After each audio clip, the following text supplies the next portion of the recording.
On this episode of DC On Screen, Ben Affleck is back as Batman. He's joining Michael Keaton as Batman in the Flash movie. Jason and I are getting into DC FanDome trailers and news for the Flash, Wonder Woman 1984, The Suicide Squad, Zack Snyder's Justice League, Black Adam, Shazam, Fury of the Gods, the Flash television series, Stargirl, Titans, Lucifer, Batman, The Long Halloween, the two-part animated adventure, your questions, and even more than that.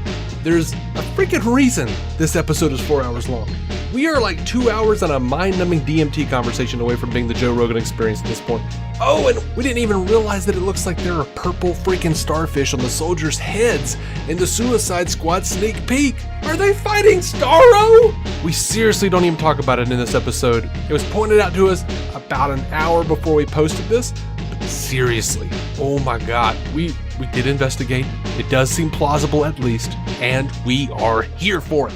So, stick around. After these messages, we'll be right back. Welcome into DC On Screen episode 611. This is the podcast where we talk about the DC Comics multiverse on film and television, give honest opinions on projects upcoming and past, and believe that every version of a property is valid, even if we don't want it to be.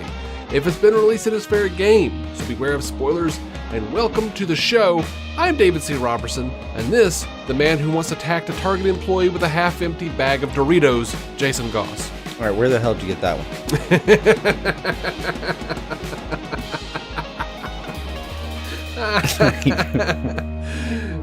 I've seen nothing. Nothing like that happening. Was that just like a public freakout video you saw, or? It was a random Florida man headline I saw a long time ago. But Did it was you play like, that game like Florida last year? man attacks Walmart employee with a bag of chips. And That's solid. Did you play the Florida Man game that happened last year? No, I didn't know about it. You just type in your birthday and Florida Man and see what comes up? No, I've done that. Mine was like, guy robs convenience store with alligator. You know, I've seen a few of those where it's like Florida man throws alligator through drive-through window. Like I've seen a lot of like alligator-based Florida man headlines, you know? Yeah. Small disclaimer, Florida has weird laws about how they disclose pretty much anything that happens legally. So that's why there's so many headlines everywhere. Most other states have similar stuff. They just don't get Florida man like Florida does because of that.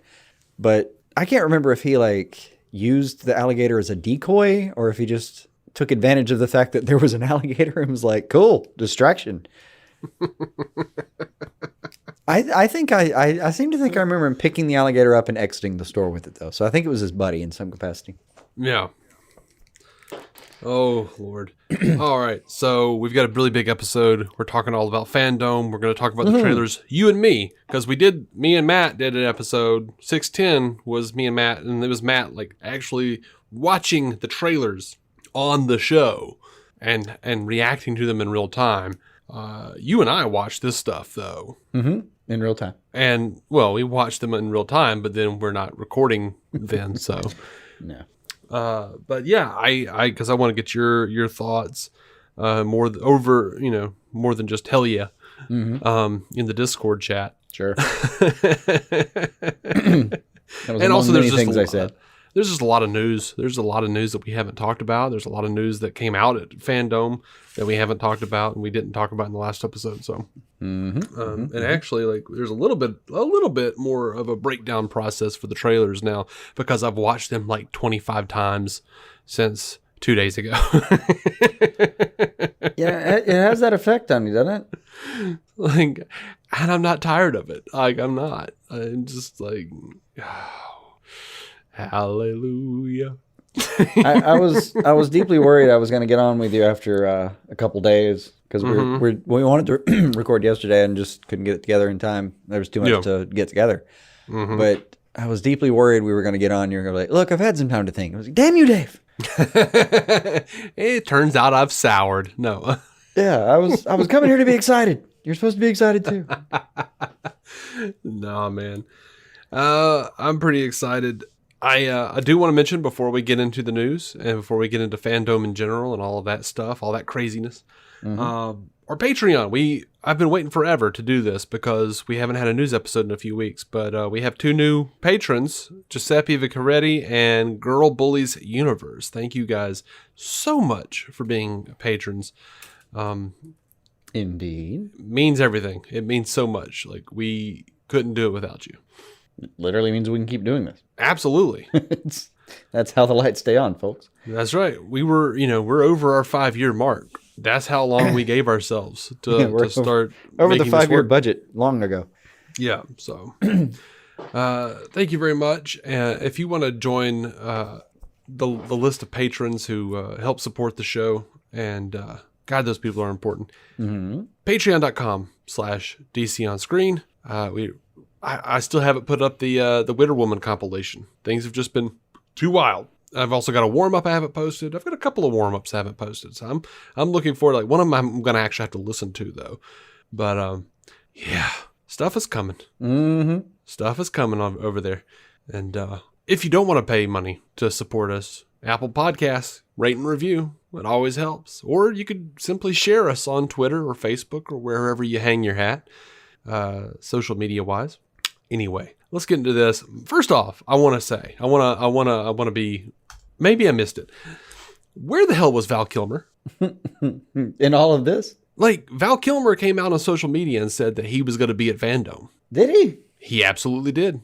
I missed that. He absolutely did. He said he was going to be there. Was he the secret panel that got shuffled? Did they decide, like, oh no, the footage is in really bad shape, we can't do Schumacher cut? Like, what happened? Where was Val Kilmer? He's had so many health problems, he just may not have been up for it. Yeah. Physically. Also just might have been one of those days where, like, no, I'm sorry, it's not happening. Like, and also, HBO Max was like, and maybe this is for the TV thing, because I think this may have been before FanDome was split into 2 days. In case you guys didn't know, you listeners out there, FanDome now is happening, like the TV stuff and a bunch of, like, the other half. TV and comics, largely. Right, TV and comedies, comedy. TV and comics are happening. And the funnies. Yeah, on the 12th now, on September 12th and 13th. September. So, that's right. So I know I'm fine with that. I'm good with that. Good Lord. I don't know. I missed that he was even supposed to have made an appearance, but honestly, he's not in great shape physically. It may be that simple. Yeah. But HBO Max really. What word am I looking for? They were hinting that Green Lantern stuff was going to be announced. They were teasing Green Lantern things, and then I didn't hear no Green Lantern stuff. So I'm assuming that's going to be, which, you know what? I think they could have fit in more. They could have probably fit all the good things in to one day if they had just, like, not played all those damn Wallace and Gromit things. Well, yes and no. Like, I could have done without. Wallace and Gromit was the one thing I would have been like, all right, I can bounce on this. But there was a lot going on. I had gotten to the point where I was printing out my schedule. And I had already written down, like, the times, and I was going to have to sit there and make a timetable of, okay, well, I can only make it to this and that. Like, I was just going to have to make some very serious choices about what was and was not viewed that day. And then I was going to have to bet on the encores and, that's a lot of, it was hard enough to get away for just the straight 8 hours to be able to watch that. To have gone back and be like, no, honey, I still can't come help. I've got to go watch another 4 hours of encores because I didn't catch stuff. That would have been, there's no way I could have gotten away with it. Nah. Yeah, I was getting stressed. I don't even have a kid. I was getting stressed. I was like, how am I going to watch this Man of Steel movie? Or this Man of Tomorrow movie, or whatever the hell it's called. This animated. Like, how are you going to block off the hour and a half to go watch that while other stuff was supposed to be happening? It was going to be difficult. So honestly, I think it had more to do with the feedback of, like, look, we want to see this stuff, but there's no way we can. And then we only got the 24 hours. There's only so many hours in a day. Like, it was like they were like, oh shit, there is a lot more overlap than we anticipated.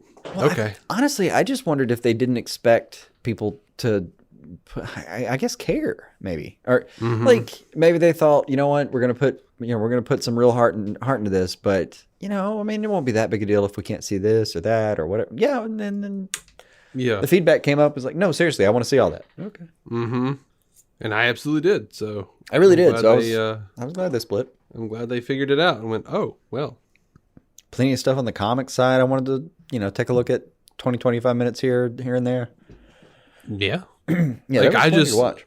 I have like all of those like artists, on-demand artist things on my schedule. Like, no, I want to watch all of those guys draw. Yeah, I mean, there's, there was a number of things like the expansion of the Watchmen universe within DC. There was all kinds of crap like that. The Joker War had its own panel. Yeah. So, I mean, 3 Jokers I want to know more about. oh God, have you seen some of the panels that came out today? Nope. Oh, No, and it frustrates the crap out of me. You see news on Tuesday and you can't get them till Wednesday. The hell? yeah.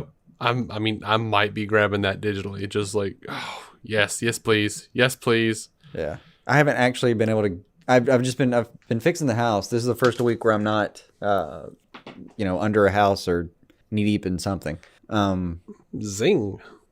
Waka waka. I wish. Yeah, so this is the first time I'll actually be able to go to a comic book, like my store, in God, what's got to be 6-8 weeks. Mm-hmm. I've just been every couple of weeks. I've just been emailing them. Hey man, you charge me for shipping and send them my way. Sure thing, no problem. They've been great about it, but yeah, it'd be nice to actually get out there and look at that. And I'm gonna have to go do that one quick. Yeah, absolutely. All right, so we gotta get into some of this. All right, so they had like a little multiverse panel, and we had Walter Hamada saying that they're not doing Superman Red Son, but as far as doing other Elseworld movies, he says the possibility is there. It really comes down to like that our focus is great stories, and so if we come across a filmmaker with an interesting story that doesn't work within our existing timeline, and it would work as an Elseworlds, we would definitely explore it. I can say that we're not currently developing Red Son, so that isn't one of them, but it really comes down to when the right filmmaker or the right idea comes together. That's the beauty of multiverse, is we can explore it, we can go down the road and take a shot at it. What we don't want to do is be in a place like Jim was saying, it should be special. I don't think you want an Elseworlds movie every year like clockwork. It'd be much better for it to be a special thing, and we also want them to be great. We want them to be special. I want to make sure that it doesn't just sort of feel like we're just cranking out a volume of different versions of these characters. There has to be a reason for it. And I think it has to be a reason that we're excited about. We think the fans will be excited about. So yes, the answer is yes, there will be opportunities. And I needed that. I needed to just know that they weren't just planning on doing, cranking out, oh, well, here's a DCEU and here's an Elseworld. Here's a DCEU. Yeah, I mean, I don't want to try to get the lightning back in the bottle. There'll be a time. I mean, yeah, like you said, when the right idea presents itself, you take advantage. But if not, hey, it's okay. All right. It'll storm again. Mm-hmm. It's all right. That was one of the surprising panels was because it was Berlanti, Lee, and Hamada. Mm-hmm. And I thought, man, these are probably the 3 people that I feel like are most responsible for what's going correctly right now. Right. And I loved that it was Hamada who's over the film, Berlanti who's over television, and Jim Lee who's just like the big swinging dick. But apparently Jim Lee's primary purpose at this point is to go to AT&T, say this is what we're going to do, and this is how it's going to work out, and then go back to the creators and say, hey, I got you permission to do whatever you want. Go crazy. The only thing is every once in a while you have to be part of a crossover. Yeah.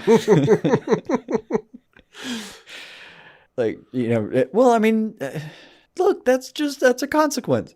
Hey, look, you get to go tell this insane, crazy story that you've always wanted to tell. Oh, by the way, one of the negative consequences is it may go over so well that we have to use it somewhere else too. Oh no! As a viewer, I think I'll survive. Now, in order in FanDome.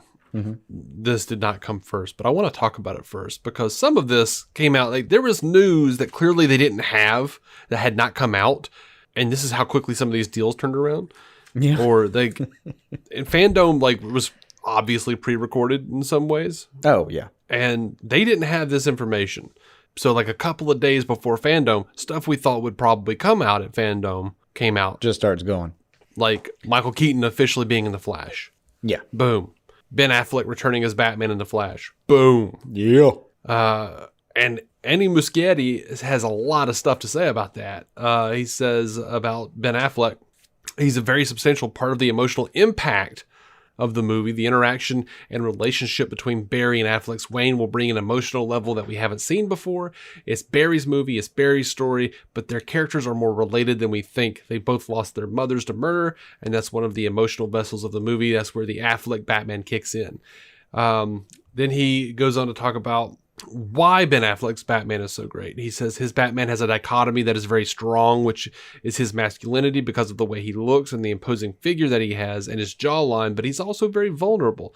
He knows how to deliver from the inside out, that vulnerability. He just needs a story that allows him to bring the contrast, bring that balance. He's the baseline. He's part of that unaltered state before we jump into Barry's adventure. There's a familiarity there. This movie is a bit of a hinge in the sense that it presents a story that implies a unified universe where all of the cinematic iterations that we've seen before are valid. It's inclusive in the sense that it is saying all that you have seen exists and everything that you will see exists in the same unified multiverse. That is like the sweetest song. That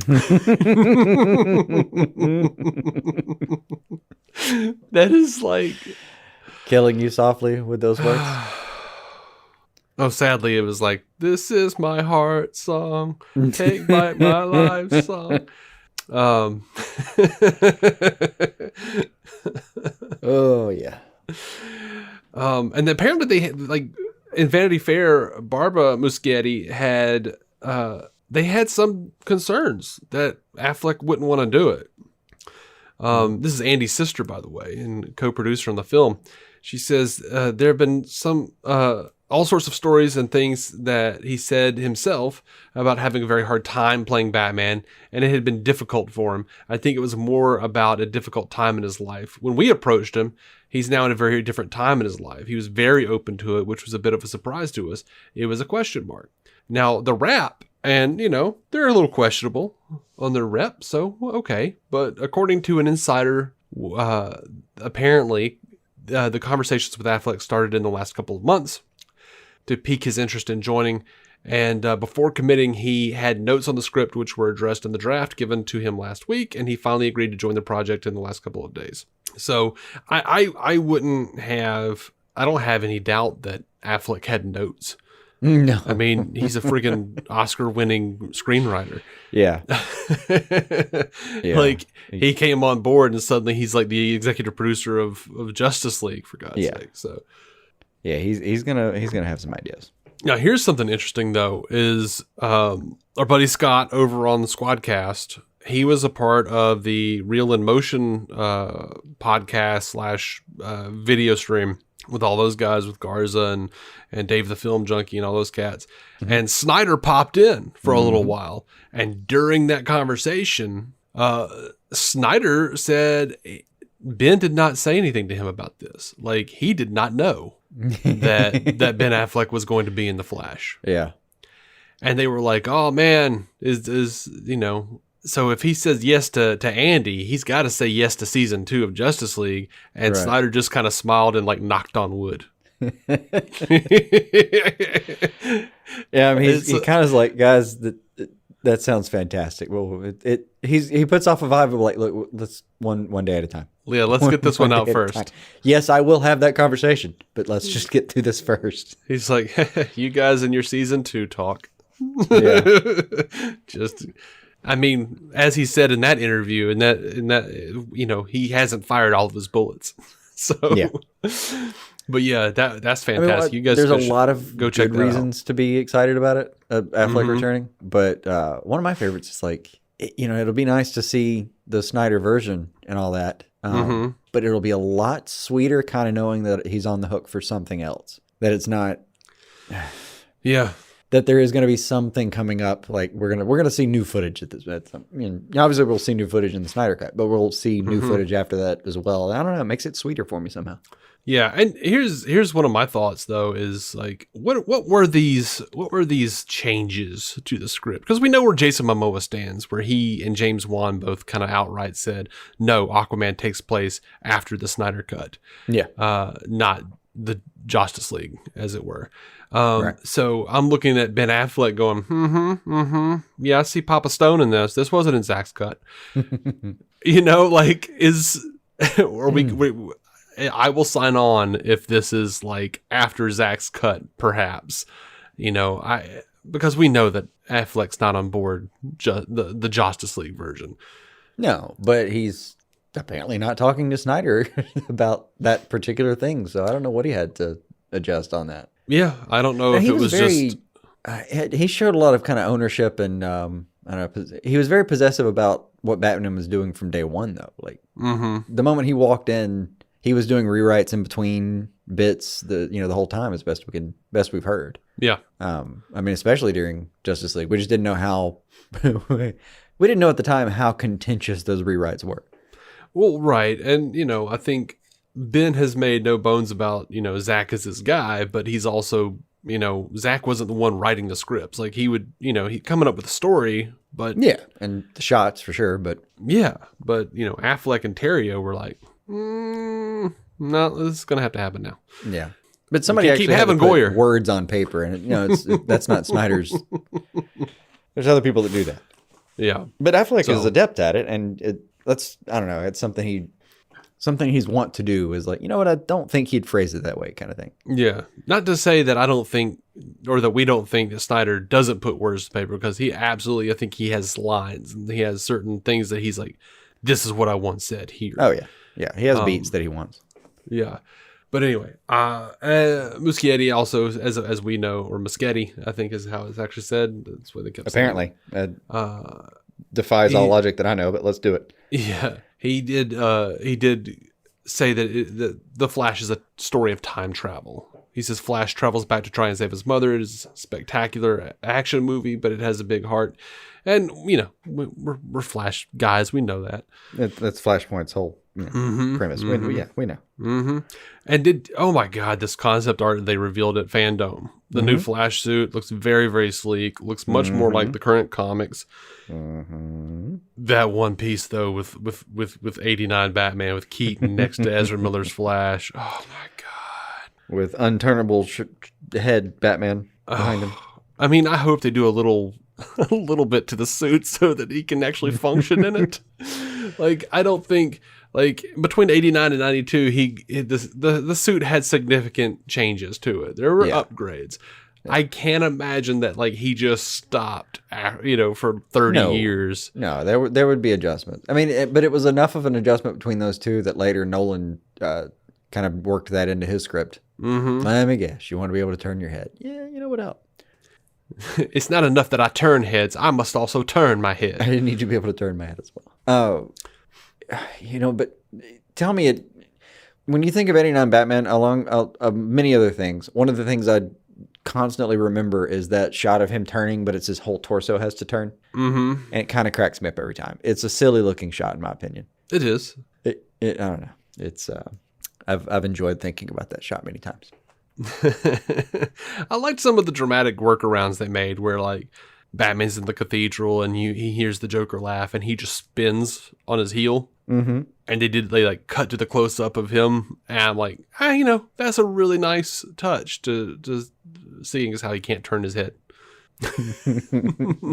I didn't notice it when I was 6. I was just like, oh, Batman. Yeah. At the time it didn't hit me, but now when I see that GIF, I'm like, oh, okay, that's clearly silly. Like, we know that's silly, right? Okay. Mm-hmm. But yeah, dude, I'm so excited for freaking Michael Keaton. Yeah.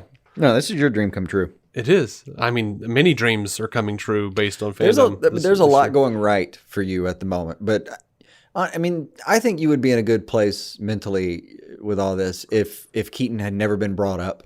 Mm-hmm. But with Keaton, that's a whole new level of serotonin for you. Yeah. That's your childhood getting to play too. Yeah, it's like I want to go to my doctor and be like, throw my meds at her and be like, I don't need these antidepressants anymore. I'm good to go. Get a notification on my phone. Well, Warner Brothers has fired half the DC Comics staff. Hey, Doc. Does the cleaning lady come through yet? It's sort of like that episode of The Simpsons where Homer's going to college and he's like, I don't need my high school diploma anymore. And he, like, as it's still hanging on the wall, sets it on fire. And the fire spreads across the wall. That's pretty good. And that kind of comedy always hurts me in a very real way. I had at the other house, I had my college diploma hanging on the inside of the closet. Where like you didn't even know I had it unless you like walked into my closet and turned around and looked at the door frame above the actual closet door. Meaning there's absolutely no way you would ever know I had it. And I have it hung here, but it's actually like it's on like a part of the wall that you can't see. I intentionally hang it in irrelevant places. Why hang it at all? Well, because I did earn it and I still pay for it. Fair enough. And counts as a valid form of ID in the state of Alabama. That's weird. Swear to God, I had my original birth certificate and my diploma in my hand. I tucked it under and went to the. I was robbed and lost my Social Security number card and my driver's license, which means my ID was completely gone. So I went down to the downtown office for the driver's license with my diploma and my original birth certificate, and they issued me my license. Nice. Yeah. Nice. Government issued ID, it said.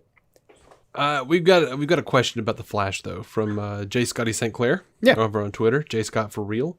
What's the likelihood Grant Gustin or John Wesley Shipp's versions of the Flash appearing in Muschietti's feature film? It was confirmed Ezra's version of Barry Allen lifted the moniker from his brief cameo during Crisis. Is it already too crowded with multiple Batmen? It's never too crowded. I want more Batman. It's not too crowded for my tastes. No. Let me tell you something. I'm not a fan of Christian Bale's Batman. I'm not. I don't like how he did it. I don't like the way they wrote the character. I don't like how those storylines happened. I would be excited. I would probably jizz my pants if they came out tomorrow and said that Christian Bale was joining those two. I just would. It hits a little bit different in this context, doesn't it? Over the moon. Yeah. Because we're dealing with a multiverse here. I would be happy to have Christian Bale come back. Sure. Even though I don't like him very much. Any of this pre-crisis, pre-Ezra showing up, I would, all of this seemed just so far-fetched. But I'm sure John Wesley would do it in a heartbeat if somebody asked him. I'm sure he would. I don't like Grant Gustin would too. I think we have a higher likelihood of Grant Gustin than John Wesley Shipp. That's. And I don't want to spoil Crisis for those who haven't seen it, but I think we have a higher likelihood of Grant Gustin showing up than John Wesley Shipp. But one of them is still, what's the word I want? In existence? And the other one may have burned up across the multiverse on a cosmic treadmill. Multiversal death. Yeah, that's the word I wanted. Okay. Multiversal extermination from every version of the timeline. Cool. Okay. Yeah. That man spread his burning embers across the multiverse. I don't think he's coming back. Yeah, not even Spectre Arrow could unring that bell. Until they do. I mean... But I don't think they're going to do it in this movie. Yeah, but I guess he could show up as the Flash of Earth 3. He could come back as Jay Garrick in some. Yeah, possibly. There's even DC Earths where the only difference is the time that's currently happening. Yeah, it's a little bit timey-wimey, but yeah, there's no reason that. Maybe there's a version that still happens to be playing, even though inevitably that version is going to, scatter into the quantum winds. Yeah. Just to put a number on it, I'd say 2% chance John Wesley shows up, and maybe more like a very optimistic 20% chance you see a Grant Gustin. Just spitballing, but still. Yeah. My highest hope right now is we see the other side of that conversation. We see the same conversation from Crisis, and it's just, I'd be okay if it was literally just an image on the screen at some point showing that they'd had that conversation. Hell, yeah. I would be happy if he mentioned the conversation. Me too.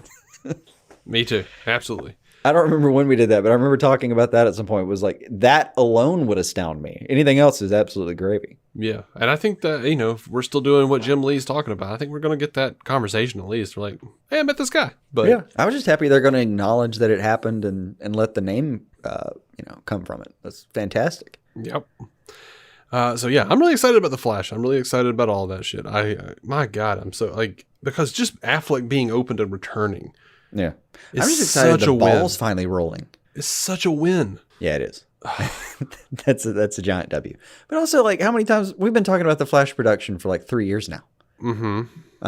And it'll go for a minute, and there's no news for like 6 months, and then there's something, and then there's nothing. It's just been Well, I feel dead good. spots for chunks of time. You get these people who are, I don't want to pigeonhole them and say they're just Marvel fans.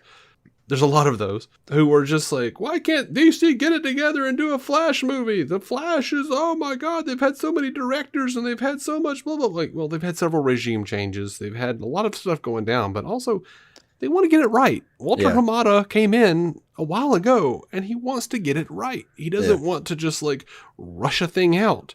Like, and I'm okay with that. It's a thing I get a little bit angry about when I hear people say stuff like that. Like, it's not as simple as that. Like, I swear to some people the logic is as simple as like, look, the Flash is a great character. I liked him. You should be able to make a movie. And like, there's nothing stopping them. Like, it's just not that simple. There's a lot of things that have to go down correctly. And like you said, the winds have changed over at DC and Warner Brothers a few times. But no, these people are like, well, I don't understand because, I mean, they make an okay Flash show. I mean, they can make that Flash show all the time. Yeah. Yeah, but you also complain that the CW is shit. So which one do you want, buddy? They can make an entire season for a fraction of what they're going to make that one movie. Mm-hmm.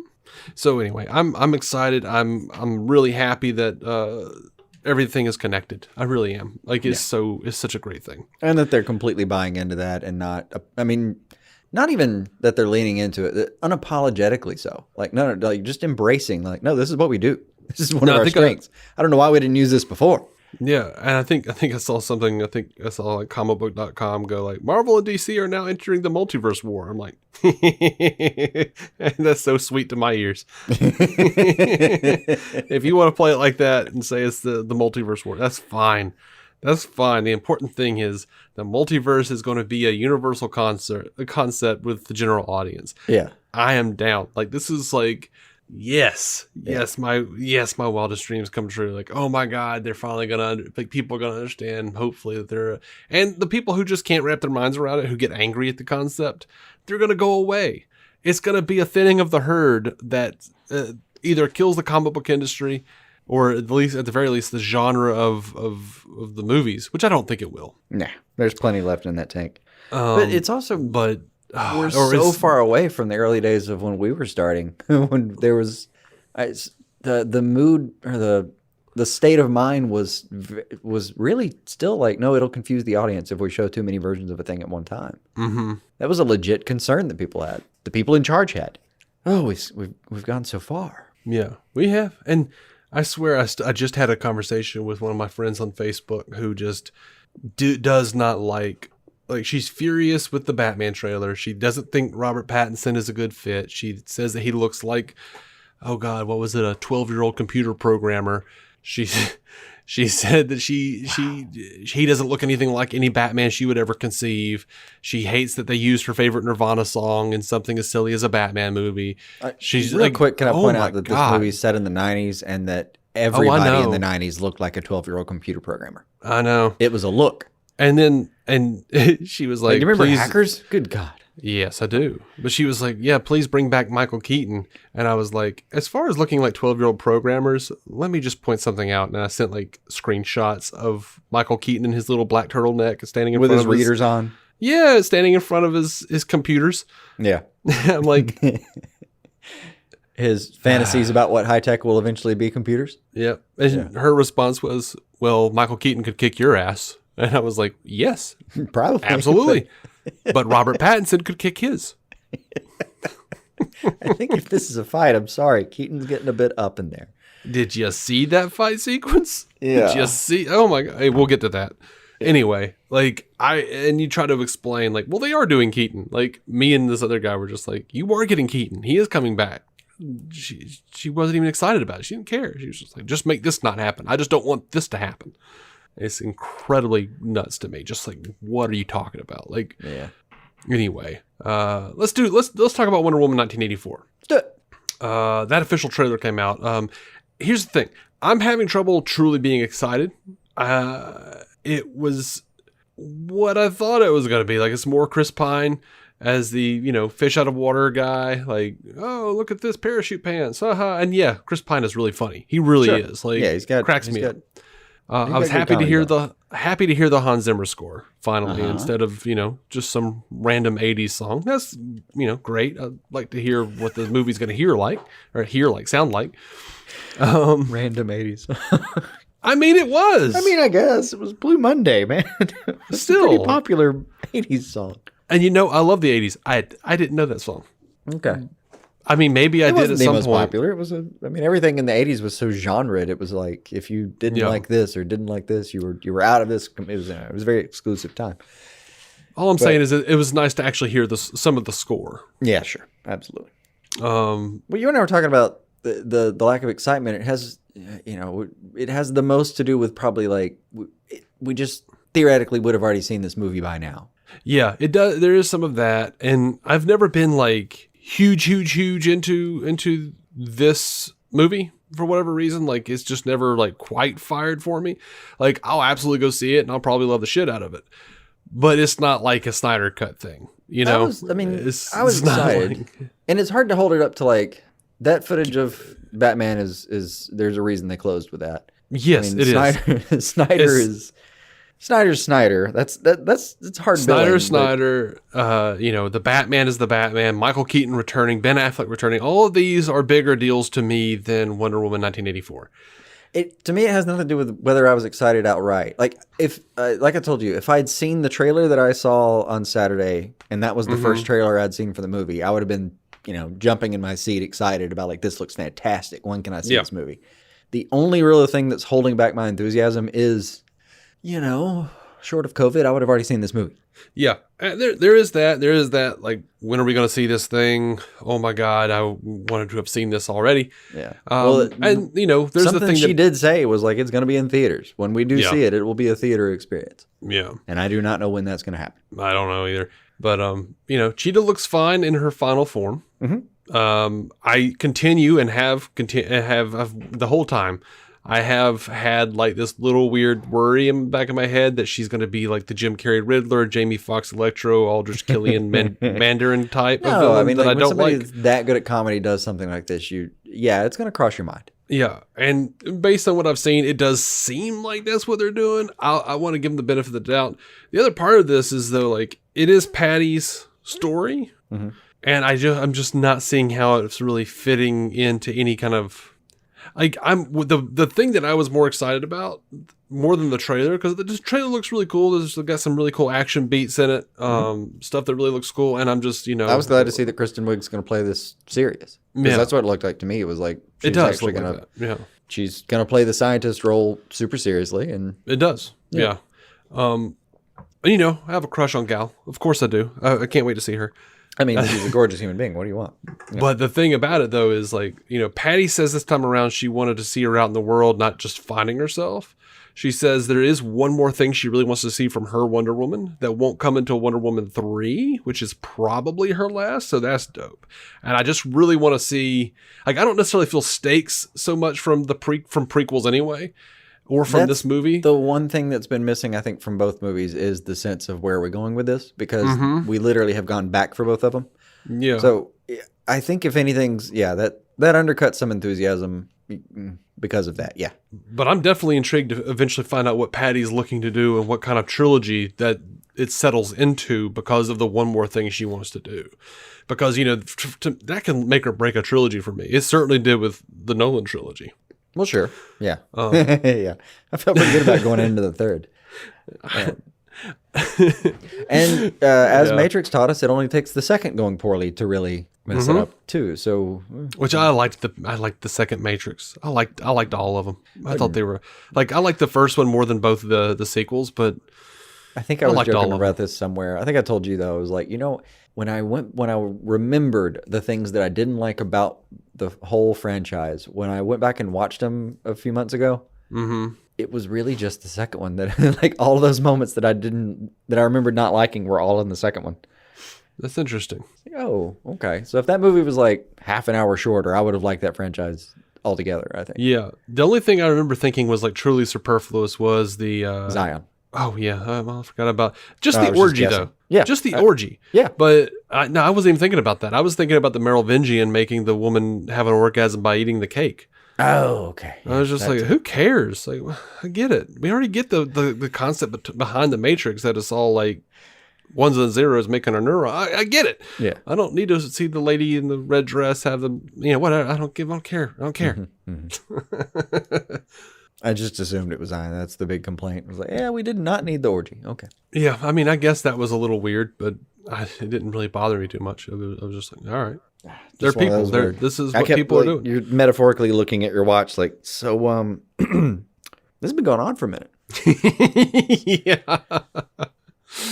Yeah. It's maybe time we switch gears, guys. What do you think? But yeah, so I'm interested to see what they do, and I like Chris Pine. I love Gal, so I'm down for Wonder Woman 1984. I don't want to crap on it. I'm just saying, if you guys are wondering why I sound less enthusiastic than literally every other piece of news in this episode, those are the mitigating circumstances. Those are the mitigating circumstances. We should, in theory, have at this point finished talking about almost the theatrical run. Like we should have been, because it would have been June, I think. Mm-hmm. So by now we would be kind of talking about, it looks like it's really going to finish its run at about this figure, and like that's where we would be right now. Right. We are not there right now. And the other thing is, like, after a certain amount of news cycles, like I was trying to tell Effie Oppelders, our friend Effie Oppelders, of stealing the remote.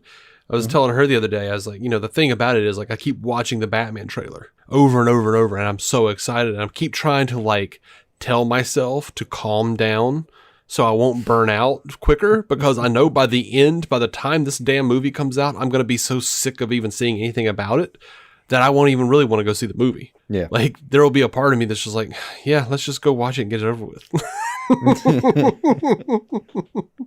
fucking do this thing. God damn it. Let's do it. All right. Like, there will, not wholly, not totally, but there will be days where I'm just like, all right. Yeah, I get it. And we don't really know how, like, I know how long a normal production cycle lasts, but yeah, we don't know how long they last right now. No, we don't. I mean, we know the Batman had rebooted some of its production, so it was kind of getting back into, whatever version of events they've got handled that was safe enough to do. But I don't know how that works. I mean, normally principal photography is what, 3-6 months maybe at the outside, and then God, I don't know with all the restrictions and all the extra stuff you have to do. I don't know if that changes substantially or not yet. Mm-hmm. I don't know. I would assume it takes longer, just as a guess. Yeah. We'll see. Yeah, we'll see. Hang in there, Dave. It's going to be a while. I'm hanging. Let's talk about the Suicide Squad a little bit. Sure. They had the official cast reveal trailer, and we knew we had Viola Davis coming back as Amanda Waller. Mm-hmm. We knew we had Joel Kinnaman coming back as Rick Flag. Mm-hmm. We knew that we had Jai Courtney coming back as Captain Boomerang, and of course, we knew that we had Margot Robbie as Harley Quinn. Mm-hmm. We found out Michael Rooker is playing Savant, which was one of those characters that I really liked that Gail Simone did in Birds of Prey. And he's helping Oracle there for a second. Oh no, he was a bad guy. But somewhere Reddy actually helped Oracle out for a second there, but then couldn't be trusted. I mean, maybe I don't really remember. He tried to take a good turn, perhaps, to the research I did. Oh, okay. Yeah, I don't remember that. I just remember him being sort of a jackass pretty boy. I will tell you that came out of the actual DC Comics encyclopedia, so there's probably some truth to it. Oh yeah, I'm sure. We got Flula Borga's Javelin. I don't know Javelin. No. That's a deep cut or a whole cloth. I don't know. Once you get through going over these, I'm going to give you my little quick stats on them. Okay, cool.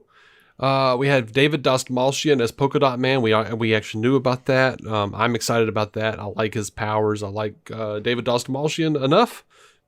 Where did you find a pronunciation guide that you were comfortable enough saying that name? I didn't. I mean, it was a long time ago when he was on Gotham or something. He's been in several things that we watch. Here and there. I mean, or maybe it was when he was Abracadabra on The Flash. Oh, okay, could have been. Well, he was on Gotham and Flash at the same time, and then he was also in Ant-Man. Mm-hmm. Yeah, I don't know. Very briefly in the actual Dark Knight. He's been poking up on my radar enough that Oh, I know the guy. I know him as a character actor. What was funny is like when he was actually I don't know never if he got, felt confident about how to say his last name though. I don't know if he was a starving actor when he did The Dark Knight or whatever, but he was a bit thinner when he was doing The Dark Knight. And he has just enough of a resemblance to Cillian Murphy that apparently a number of people thought that he was Scarecrow. The Joker was talking to Scarecrow in this scene in The Dark Knight. I'm like, that wasn't him. That wasn't Scarecrow. Wow. Like a little mini Mandela effect. That's good. Yeah, it's weird. Like, remember when like he had Scarecrow in the cop's outfit and he was sitting there like, that was not Scarecrow. I don't know who it was, but it wasn't him. And then it turned out it was David Dastmalchian. That's fair. Daniela Melchior, I don't know how to say that. You know, I succeeded on Dastmalchian, but not her. Ratcatcher 2. And he was very adamant that it's Ratcatcher 2. Yeah, that was. They punctuated the 2 a couple times to point out. Yeah, like I saw someone said to Gunn on Twitter, like, you made Bloodsport black, you made so and so black, or no, it was like Bloodsport was white, Ratcatcher was white, and so was so and so. Yeah, and he was like, no, they weren't, and it's Ratcatcher 2.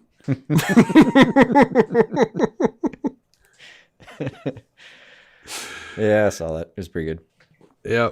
Speaking of Bloodsport, we've got Idris Elba as Bloodsport, and I'm just excited to see him as anything. Like, oh sure, and I honestly believe that he was going to be Deadshot. I didn't, but I really do. I mean, I think I get the argument for it for sure, but then they were like, well, no, Will Smith says he might want to come back, so just no, make him Bloodsport. Will Smith's too big a name. Like, if there's even a chance he comes back, you leave that seat open. And yeah.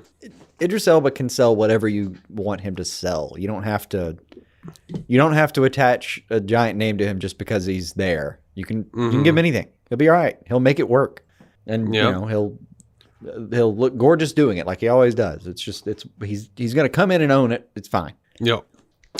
Now we've got question mark as King Shark. We don't know who that is. But I mean, a lot of people are assuming it's going to be like, we know that Steve Agee, is that how you say his name?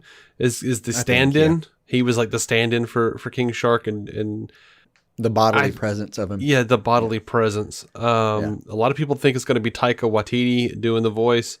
It's the going theory.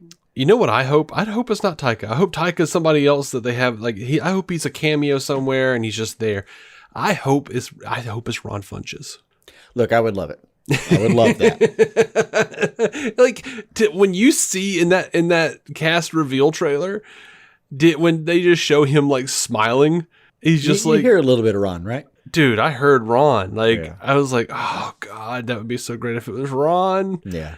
And then like that one scene in the sneak peek where he just like picks that dude up, sticks his head in his mouth. Like I was just like, oh my God, that's totally like. It feels like Ron Funch's version of King Shark would be what James Gunn would like to do. Yeah, but I mean, I agree. Some part of me thinks though, because it's Taika, and he doesn't have a lot of time on his hands, and partially just because the leading theory is that he's the voice. Like, yeah, it could still be done. It just to ADR a voice might be something he could actually fit into his schedule.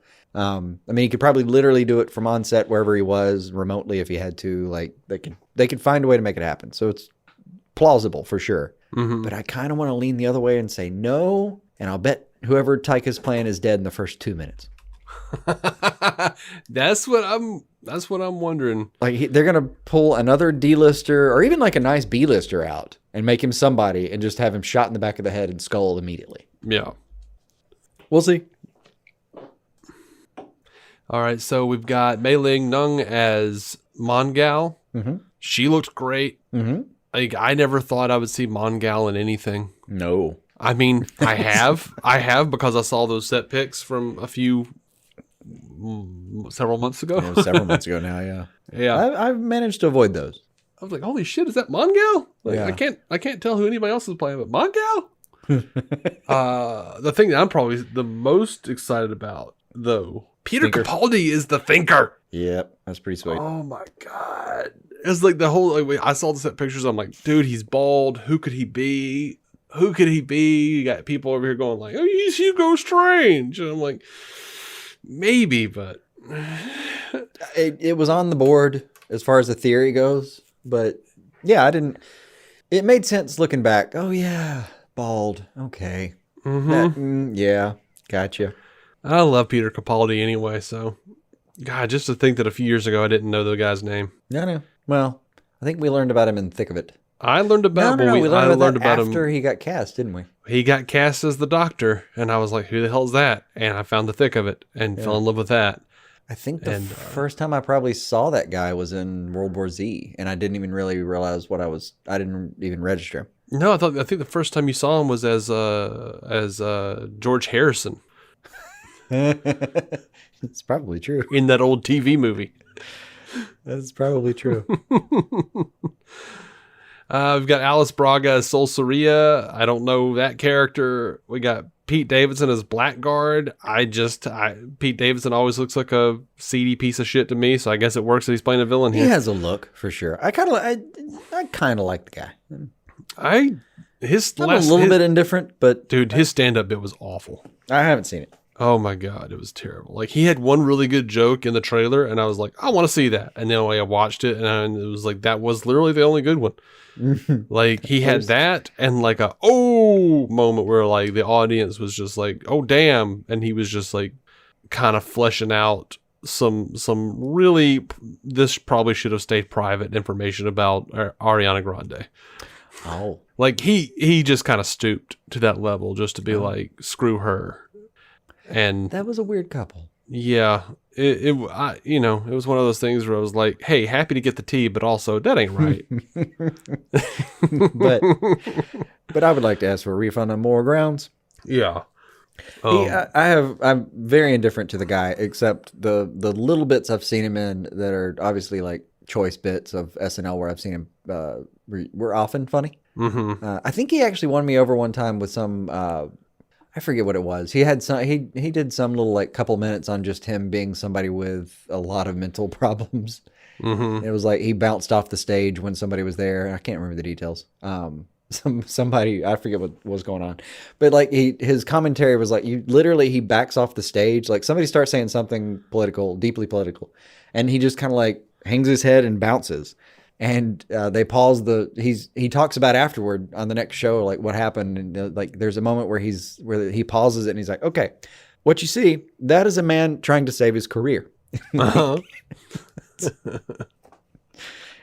I think it was Kanye maybe. Anyway, that's funny. Been a long time.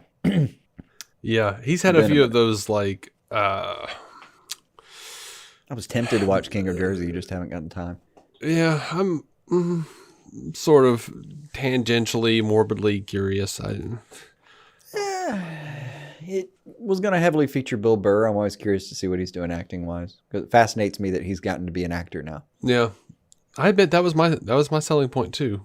I mean, but the thing is, like, he's one of those comics where I would never expect him to be an actor, and then I saw F is for Family and heard his actual work, and I was like, Jesus, he actually has range. When the hell did that happen? He's not bad. So Nathan Fillion. Didn't see that coming. Oh yeah, Nathan Fillion. TDK. Don't know who that is. The elusive TDK. I don't know of any DC Comics character named TDK. Couldn't find it either. It's not out there. Yeah. It was not a failure of research on your side. Yeah. We've got Sean Gunn as Weasel. Mm-hmm. He looks like a weird character. Yep. And what was funny is, like, I've been really heavily steeped in the Evil Dead franchise recently. Like, I have just been really into it. Mm-hmm. And for some reason, like, in my head, I get the Raimis and the Gunns confused, because I'll just be like, oh yeah, Sean Gunn was doing that. Oh wait, nope, that was Ted Raimi in that makeup. Oh, gotcha. Nope, that was Sam Raimi using his brother for like 15 different characters. Not James Gunn using his brother for like 15 different characters. Gotcha. So I do that a lot, where I'm just like I've in thinking about Weasel, I've called him Ted in my head about 15 times. So, but he looks like a weird character, and I'm down. I don't know what to think about it. Happy to see Jai Courtney come back. Sure. I'm weirdly excited about John Cena as Peacemaker. Like, I think that's going to be a good fit. They did show the DC FanDome exclusive sneak peek. And the bit where he's like It's like talking like, oh, he's a douchey Captain America, the guy who believes in peace at any cost, no matter how many people he needs to kill along the way. And Cena's like, got it. Got this. Don't even worry. It just made like, yes. No, I can don't deal need with to that. go any further. Cool. I can deal with all over this. I can deal with that. I'm like, and if you had shown me John Cena and said, give me two people he could play in the DC universe, I probably would have said Peacemaker or Guardian. Or Peacemaker? Oh, yeah. Yeah, he would make a good Guardian. Yeah, you're right. Yeah. It's pretty similar too, isn't it? Now that I'm thinking about it. It actually is. And my third would be Eradicator. But we could probably just color grade him into being the Guardian if you really want to. You probably could. I think so. But yeah, that sneak peek though, man. I mean, short of actually getting a trailer. Damn. The sneak peek was good. The roll call was even a lot of fun just to finally see everybody revealed. And yeah, the animation style is always fun to watch. Mm-hmm. So you want to hear something fun? What's that? These characters. Oh, you forgot. Did you mention Soul Soria? I did. Okay. Yeah.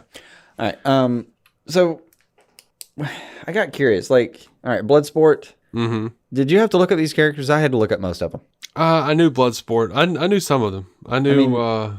Let's see. Let's go over the list of what I knew. Actually, that's good. All right, let's do a quick tally here. I'm just going to make two columns, and we're going to do a J and a D. All right. Okay. We're just give me a yes or no. Bloodsport. You knew him beforehand. Yes. All right, so that's one. Blackguard. No. All right. Weasel. No. Okay. Ratcatcher 2. Yeah, I didn't know Ratcatcher 1. I knew Ratcatcher 1. I didn't know about 2. Wait. Was Rat... Now, I remember a Ratcatcher guy. I think his name was Ratcatcher. Maybe I do know Ratcatcher. There is a Ratcatcher. I remember a Ratcatcher. In Gotham. Yes, in Gotham. And he was Flanagan or something. Yes, and he was sending rats with notes to Bane in solitary. And like having the rats bring him protein so that he could like get jacked AF while he was in having solitary. The rats be the protein sometimes. Yes, okay. I know Ratcatcher. Yeah, so that's... I don't know Ratcatcher 2, but I know Ratcatcher.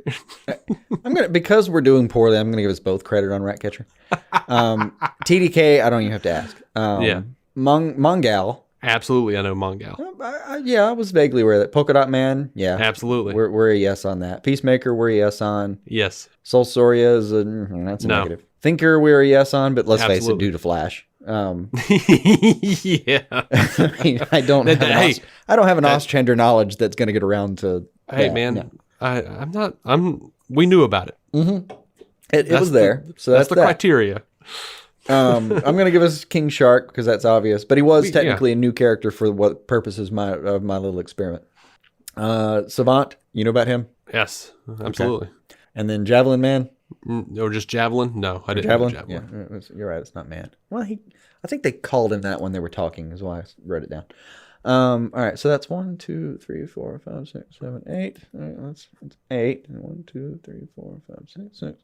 All right, so I only know about 6 of these 13. Mm-hmm. You know about 8 of the 13. Yeah.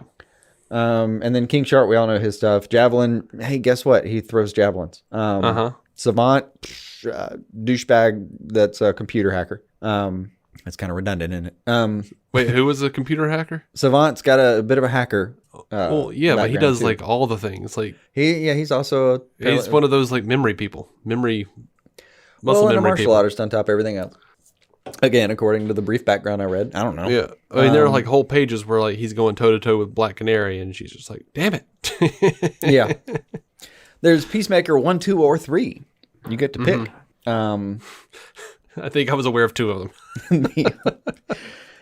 And one version of Peacemaker apparently spent some time in South America, and given the names of the rest of the people in here, like there's just a couple of Hispanic names in here that I'm thinking like maybe there's some, maybe I don't freaking know. Yeah. Soul Soria, she's almost vaguely whole cloth. Polka Dot Man, we know him. Polka Dot Man, if anybody doesn't know, I think they talked about it y'all talked about it on your review, you and Matt. Oh yeah, he's got the polka dots on his costume that come off and they're weaponized, and some of them are portals, some of them are like gliders, and throwing stars, all sorts of shit. Sorry, I'll back up a little bit. Thinker, super smart, just in case anybody was confused about what his name could possibly mean. He got a bunch of got a bulbous head, a bunch of mechanical shit hanging out of it. He's basically like Tim Taylored his brain. Peacemaker has now I'm just gonna hear Peter Capaldi going, "No, I need more power." Peacemaker's he's jacked and he's all that, but he's also got some armor that makes him invulnerable in certain versions of him. He can go into space. Soul Soria, fuck if I know. We don't know if that's one or two words properly at this point. Mongal, hey, War World participant. She's going to be a badass with some blades. Mm-hmm. Polka Dot Man, in case anybody's curious, he's got all kinds of dots. The version they're probably going to use, and the version that's the coolest, is the one where his dots have it's like a utility belt. Mm-hmm. He's got a dot for everything he needs. TDK, fuck if anybody knows, but it's going to be Arm Fall Off Boy. You think? Yeah, based on one thing. When you look at his logo, and I had this pointed out to me, this isn't me, but when you look at his logo, but I did go back and look at it. Mm-hmm. The logo has his arms with this weird fleshy pattern. Looks like the inside of a grapefruit. You know what I mean by that? Yeah. Like a white marrow kind of in the middle, and then little strips. Yeah, I've seen Arm Fall Off Boy. Yeah, and then you look at the artwork on Arm Fall Off Boy, and it's just identical. So it's either a really specific mislead, or that's probably what we're dealing with. But first of all, mm-hmm. Nathan Fillion, apparently, I've just looked it up. Nathan Fillion has debunked that, so it's not Arm Fall Off Boy, according to Nathan Fillion. Well, that's one hell of a red herring then.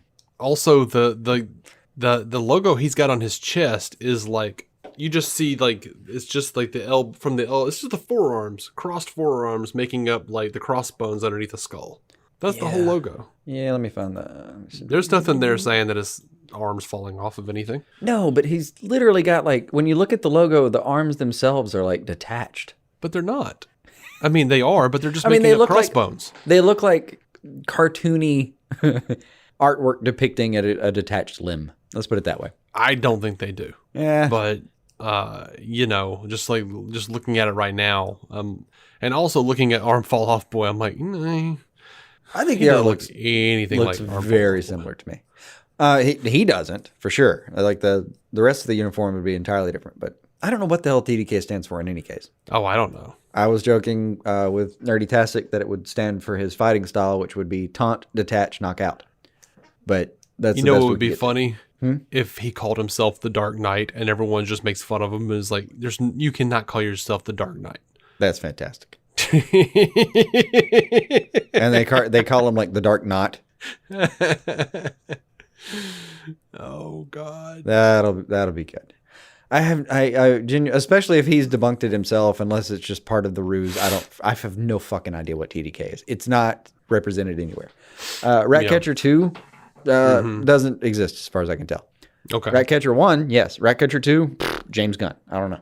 I think it's funny. I think it'd be funny if he was just you know what? I wanted to have a person of color and a female in this role. I called her Ratcatcher 2 just so people can't complain about it. Which is just smart. It's specifically why he was able to just call out whoever that was on Twitter. Mm-hmm. Weasel has a history, and it actually has. There's a real history to Weasel, but I could not find for my life in I say for my life in the 10 minutes of research that I did, could not find any proof that Weasel was not an actual human named Weasel. Uh-huh. I can't tell if the actual CGI'd Weasel version is, partly new. I don't really know where that lands. I'm personally just offended that he chose Sean Gunn instead of Pauly Shore. The Whistle. Yeah. I don't. I'm kidding. I don't care, but it would have been a funny callback. It would have been a funny callback that I would have hated every second of.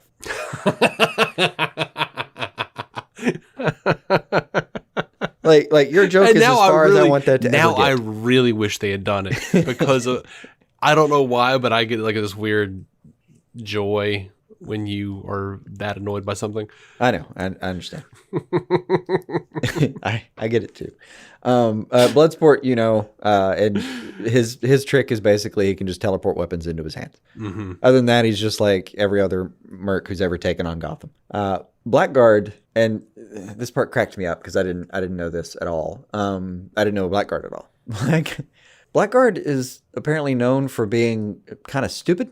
Uh-huh. Like, he gets a major intelligence upgrade at some point. Mm-hmm. From, like, the future. Like, literally from, like, the Booster Gold era future. Mm-hmm. And all it does is make him average intelligence. That's funny.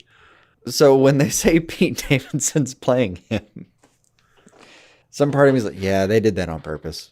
And in some versions, he's kind of like, whatever upgrade that was wore off or something, and he's just back to being kind of thick. Well, you know, that just makes me sad he's not Charlie Day. I mean, that would be good too, but I think Davidson's a bit taller. Yeah. A lot easier to fill that role. Like, if you put Charlie Day on set with the rest of that crew, you would have to explain why he's a short guy, because I think Charlie Day is like 5'8", 5'9", maybe. Compared to the rest of these guys, he's going to look small. Mm-hmm. Yeah, the other thing that cracked me up about Blackguard is, like, they've named him and given him a story, but he's basically, like, when you look at the just what he is, dumb dude with armor, he's a goon. Like, he's a henchman with a backstory. That's it. They just picked a random henchman and were like, you're named something now. And here's how you got here. Point was the quick stats that I found. Yeah. All right, so just going through the actual DC Comics encyclopedia. I thought, why not do this just by that? Sure enough, hold on. Let me pull something up. All right. Sure enough, what was it? All right. So 4. Yeah. So Bloodsport, Mongal, kind of, Peacemaker, and Savant have actual, like, they have a segment in the DC Comics encyclopedia. Mm-hmm. Now, you know, granted, it's one book. If it was an actual encyclopedia that was literally full of everything they ever used, it would be like 4 or 5 of these books. Right. So it is selective about what it uses. But only 4, which amounts to 31%, have their own section. And among those, you almost have to take out Mongal, because her section is just a tiny little sidebar in Mongol's section. Mm-hmm. There were 2 of them. Yeah, 2 of them at 15. Sorry. I wrote my notes down really weird. I'm having to decipher them. Wish I had hold music sometimes. All right. 15% are briefly mentioned. So that was Mongal somewhere. All right. So Mongal is briefly mentioned in somebody else's bio. Mm-hmm. The Thinker, and this actually really cracked me up, is mentioned in somebody else's bio as well. I forget even who. It was somebody I'd never heard of before. And the thing that really cracked me up was, like, if you look through the index, Thinker had like 2 citations in the index. Mm-hmm. And I found them really quickly on page 273 or whatever it was. But on page 170, whatever it was, I read that page 3 times and never found his name. I think it was a legit typo. I think he was actually only mentioned 1 time. That's funny. 54%, so 7 of these 13 have absolutely no history whatsoever, according to the, like, when they put together that book where they were pulling all these names, these guys were so far below the radar, they never made a mention, not even in somebody else's bio. And then you got the weirdos like TDK, Ratcatcher 2, Soul Soria, that seemingly have no history whatsoever, that they may be whole cloth to some extent. That was 10% of them right there that might actually just be completely new. Mm-hmm. Yeah. So when they said that they've gone after some D-listers or whatever, or some 8-string, what did Jim Lee say? It was like 8-string or something. Anyway. I said that. I said 8 was it you? stringers. Yeah, I forgot. Thanks for thinking of Jim Lee, though. Jesus. I could have sworn he mentioned something about that. But anyway. I haven't heard him say that. Yeah. So when they say that these things are off the radar, they are not kidding. This is deeply off the radar. But also, I wanted to just give it some percentages, because if anyone's thinking like, man, I didn't know some of these people. Yeah, no one does. Mm-hmm. Yeah, he pulled deep and hard to get these names. Yeah, and the more obscure they are, the more likely I think it is they're going to die. Well, sure. Really quickly. I mean, I do think we can probably... so the behind-the-scenes footage, the other thing that they released, which was also just deeply entertaining, some part of me wants to go just take apart that little siege scene. Mm-hmm. And I think anyone we see on the beach in that siege scene, we can at least be sure isn't like, when he said don't get attached, I feel like he's going to kill a couple people in like 10 minutes. Oh, yeah, probably. So I feel like we could almost go through there and be like, well, he's still around, because this looks like it happens later in the film. Mm-hmm.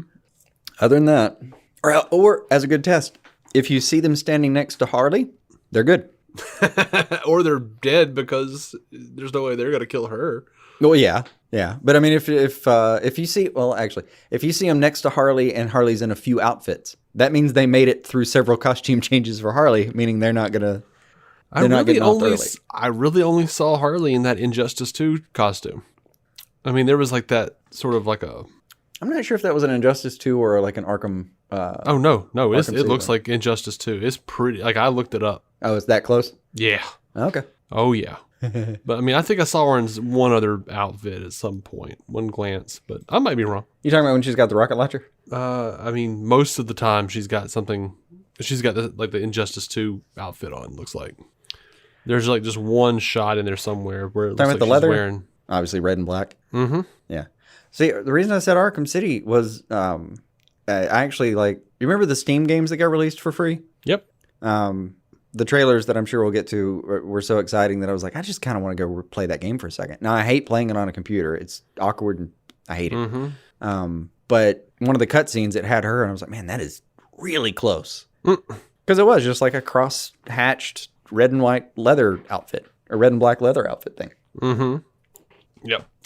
All right, so this sneak peek, though, I think it was funny because like I was showing my wife, and James Gunn was like, it's going to be different from any superhero movie that's ever been made. And she was just like, I would just like for them to do a trailer or a sneak peek where they're like, this is going to be the exact same kind of thing you've seen a million times before. And just be like really excited about it. Just like, if you've seen a superhero movie, you have seen this movie. It's a fine point. So like, you've seen these before and you liked it? Cool. No surprises coming your way. Mm-hmm. You're going to love this. I did. We know why you're here, and you're gonna get it. I laughed my dick off with Harley cackling and shooting that bazooka. Yeah, that was and the one of the big like I don't generally take what they're saying, what the producers and director and all that shit are saying. I just don't care. But one thing that like. There were a couple of things in here that I really liked, where Peter Safran said, this is a gritty 1970s war movie. Mm-hmm. Combined with the brilliance of James Gunn's characters and comedy. That's fine. But gritty 1970s war movie is real cool. Mm-hmm. That's the part that kind of just like, hey now. That is a little weird. Mm-hmm. I laughed when James Gunn was like, within each of our characters, there's a certain beauty. Well, in most of them. Some of them are pretty crappy through and through. There's some real redeemable... Not all of them. Some are terrible. Mm-hmm. Mm-hmm. I knew I saw another outfit. She's in the dress, too. Yeah, there's a dress. She's in that red dress, but like it's... Now that I'm looking for it and looking at just specifically the red dress, it's like stages of tattered red dress. Uh-huh. Like she's in great shape when she starts. And after a while, it's just hanging off her shoulders. I got really excited and laughed my butt off when Flula said, everyone's exploding. Genitals, heads, arms, legs. Like, why would you start off with genitals? Honestly, I think there's a scene, I think there's a scene specifically where there's genitalia being blown up. Maybe. And he said that, and just in that instant in his head, he's like, no, I got to say other stuff too. And he's like, arms and legs and trying to cover it up. I don't think Flula would try to cover anything up. But this is also true. Yeah, he'd be like, oh, did I say that? Oh, well. He's such a deeply strange and hilarious individual. This is true. I liked that Idris Elba said it was like a massive graphic novel brought to life.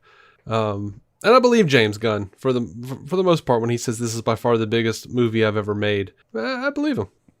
Yeah, the dude very much. He doesn't hold anything back when he gets in there. He takes his shot. As we've seen, he doesn't hold anything back. Yeah, he takes his shot though.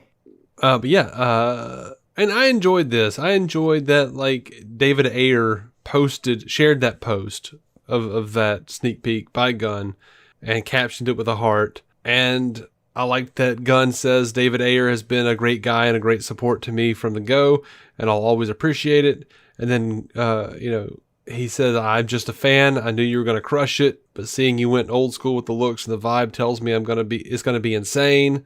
Like, I like it when everyone's trying to, like, or so many people, not everyone, but so many people on Twitter that you see are trying to, like, pit the two against each other, and they're just like, nope, you look like you killed it. Yeah, man, you too. Looks great. When can I get a ticket? Yeah, okay. Matthew Salvatore wants to know, at Pure Genius Lego on Twitter, he just put out a new stop motion. That was great. It looks fantastic. Matthew says, who do you guys think are the first Suicide Squad members to kick the bucket? Taika Waititi. Yeah, I really do think Taika. Unless he's King Shark and he just doesn't talk a lot. Taika. Yeah. Yeah. Taika, I don't... Nathan Fillion. No, because, again, based on my siege scene theory, I think he's on that beach. But that might be at the beginning of the movie. We don't know. It could very well be. It could very well be. You know, part of me wants to say Javelin, because looking up his history, he's a bit notorious for having seemingly died several times. So part of me is hoping they have a bit where he gets gruesomely murdered up front, and then later he's just on scene ready to go, and they're like, what the fuck? I'm fine. You were like we saw your intestines. Oh, I'm good. Yep, that could be fun. Yeah, maybe Ratcatcher, just because I don't remember seeing her very much in the in that little behind the scenes. Well, if she's hiding and has rats doing everything for her. Yeah, she would be kind of skulking through the sewers a little bit, but I don't know. Yeah, I don't know who goes down exactly.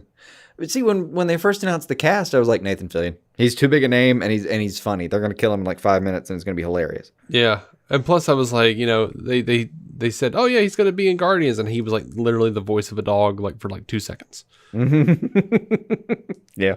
And then they're like, oh yeah, he's gonna be in Guardians too, and then it was he was Wonder Man, but he was the actor before he becomes Wonder Man, and he was literally on a poster, and that was it.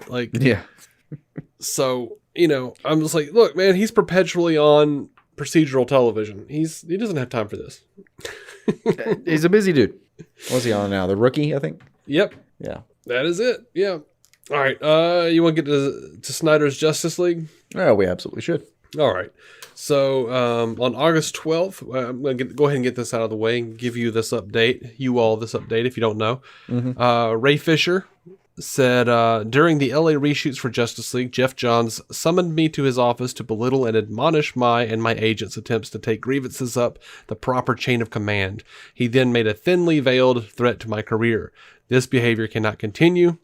And then he had his accountability is greater than entertainment. Then on August 20th, he says, after 5 weeks of interviews with various cast and crew, Warner Media has officially launched an independent third-party investigation to get to the heart of the toxic and abusive work environment created during Justice League reshoots. This is a massive step forward. I believe this investigation will show that Jeff Johns, Joss Whedon, John Berg, and others grossly abused their power during the uncertainty of AT&T's merger with Time Warner. Thank you, Warner Media and AT&T, for making strides to ensure a safer workplace for all. So yeah, that's how that's going. Yeah, all right. Gather ye rosebuds while ye may, Johns and Whedon and Berg. It's getting a bit lawyery up in here. Getting a bit lawyery. Whew. By the way, they joked did about that for a minute. Is he kind of went quiet. I was like, yeah, he's talking to lawyers. That's why he's quiet. He's talking to people. You don't go willy nilly into that. Yeah. But Warner Media, Warner Max has launched an official Snyder Cut Twitter account, and you can follow that at Snyder Cut. So that's pretty cool. Let's get to the FanDome stuff. Sure. Frickin' the Justice League trailer. Oh my god. Oh my god. Yeah. Hallelujah indeed. Dude, that Omega symbol carved into his chest, into Yeah. Darkseid's chest. Yeah. I didn't know that I had that thirst until it was quenched. It's kind of good that, I'm glad that it's something a little different, because honestly, when you think about, say, the animated Darkseid from, back in the jail days. Yeah. He effectively has a midriff going on. No, he doesn't. He doesn't have a midriff. He's got, like a little exposed down there. He's got like a tunic, and then he's got a big belt, and then he's got like what may be a skirt or a skort. Let's see. Let's see here. A skort. That's a skort's a decent description. Yeah, it's kind of a belt, isn't it? Yeah, you're right. Yeah, that extends further than my imagination was remembering. Mm-hmm. Oh, that's what I was thinking of. Mm-hmm. Okay, never mind. But there's other versions, other anime versions. He's got like a little bit of an ab situation going on, maybe. And yeah, but also like this version here that we've got at the beginning of this trailer. Yeah. This is like in the theatrical trailer we got all this, but it was Steppenwolf. They replaced him with Steppenwolf fighting the Amazonians and the forces of the gods, and the forces of Earth, the Atlanteans and whatnot. It was Steppenwolf originally, or not originally, but what in the theatrical version. But Zack always wanted it to be Darkseid, so this is not even like proper Darkseid. This is Uxas.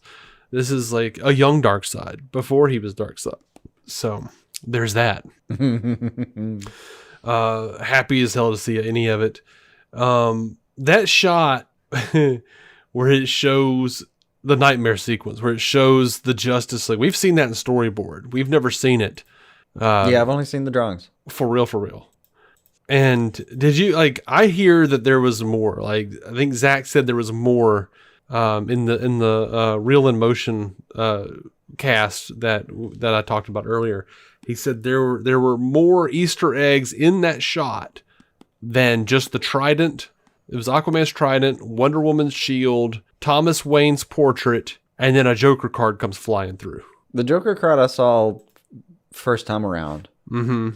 It took me like 4 or 5 times. Well, I just didn't blink at the right second. Like, right. Eventually you'll see it, but you have to. It's only there for a fraction of a second. And so, you can see the trident, you can see the shield, I can see a portrait. There is something in that rubble that's like a yellowish, and I'm like, that's kind of standing out to me, but I can't make out what it is. Right under the Justice? Yep. Yeah, there's something going on there, but I can't. Mm-hmm. Looks a little bit like a crown, but not really. I'm like, is it Skeets? Is it Skeets?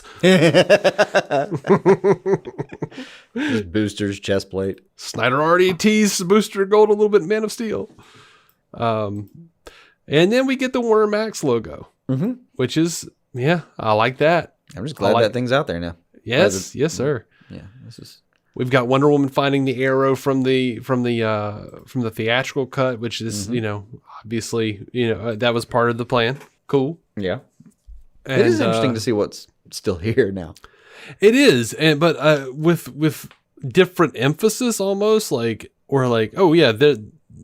reshot this. Joss reshot this. Obviously, this is like Wonder Woman. Looking at the girl, smiling at the girl, all of that stuff. Like Ben looking at the hologram is there. Aquaman stripping before he jumps into the water. Yeah. Like that was cut from the theatrical. Victor playing football was cut. Like it was just like all the things that people said didn't exist. It was like, nope, this is here. Barry saving Iris. Victor digging up his own grave. Unobscured Batman without the stupid tarp, which I'll never understand that.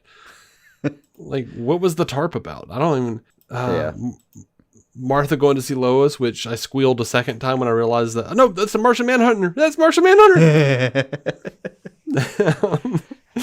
Aquaman leaving his bubble, freaking Darkseid, at the beginning of that battle, from the beginning of the movie. Mm-hmm.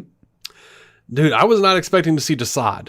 No, I wouldn't. I mean, I wasn't sure if there was room for all of Apocalypse to hop over here, but I guess so. Yeah, I was not expecting to see Desaad. And also, Desaad looks a lot like the theatrical Steppenwolf.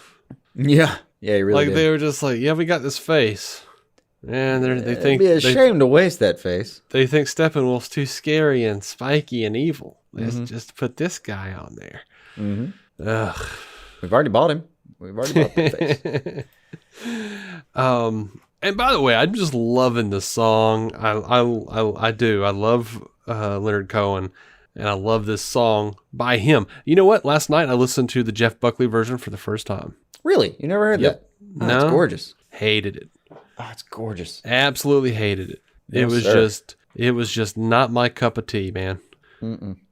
Just absolutely despised it. It is in some ways the opposite of the Cohen version, because like the Cohen version is charmingly off key. Yeah. Well, it's charmingly off key, and it's also like a full production in certain ways. Whereas the Jeff Buckley version is just like him, a guitar, and him with his like flawless, very high registered voice. It's but it also sounded like to me, and I don't know Jeff Buckley from Adam really. I just that was the first thing I've ever heard him do, but just listening that would normally to it, not be a bad introduction to Jeff Buckley, but right. But just listening to it, it was just like this sounds like someone doing a cover of something that they have no real emotional resonance with, all of the parts I would expect to be emphasized were not emphasized. Like nothing was. It was just him being like, I can sing good.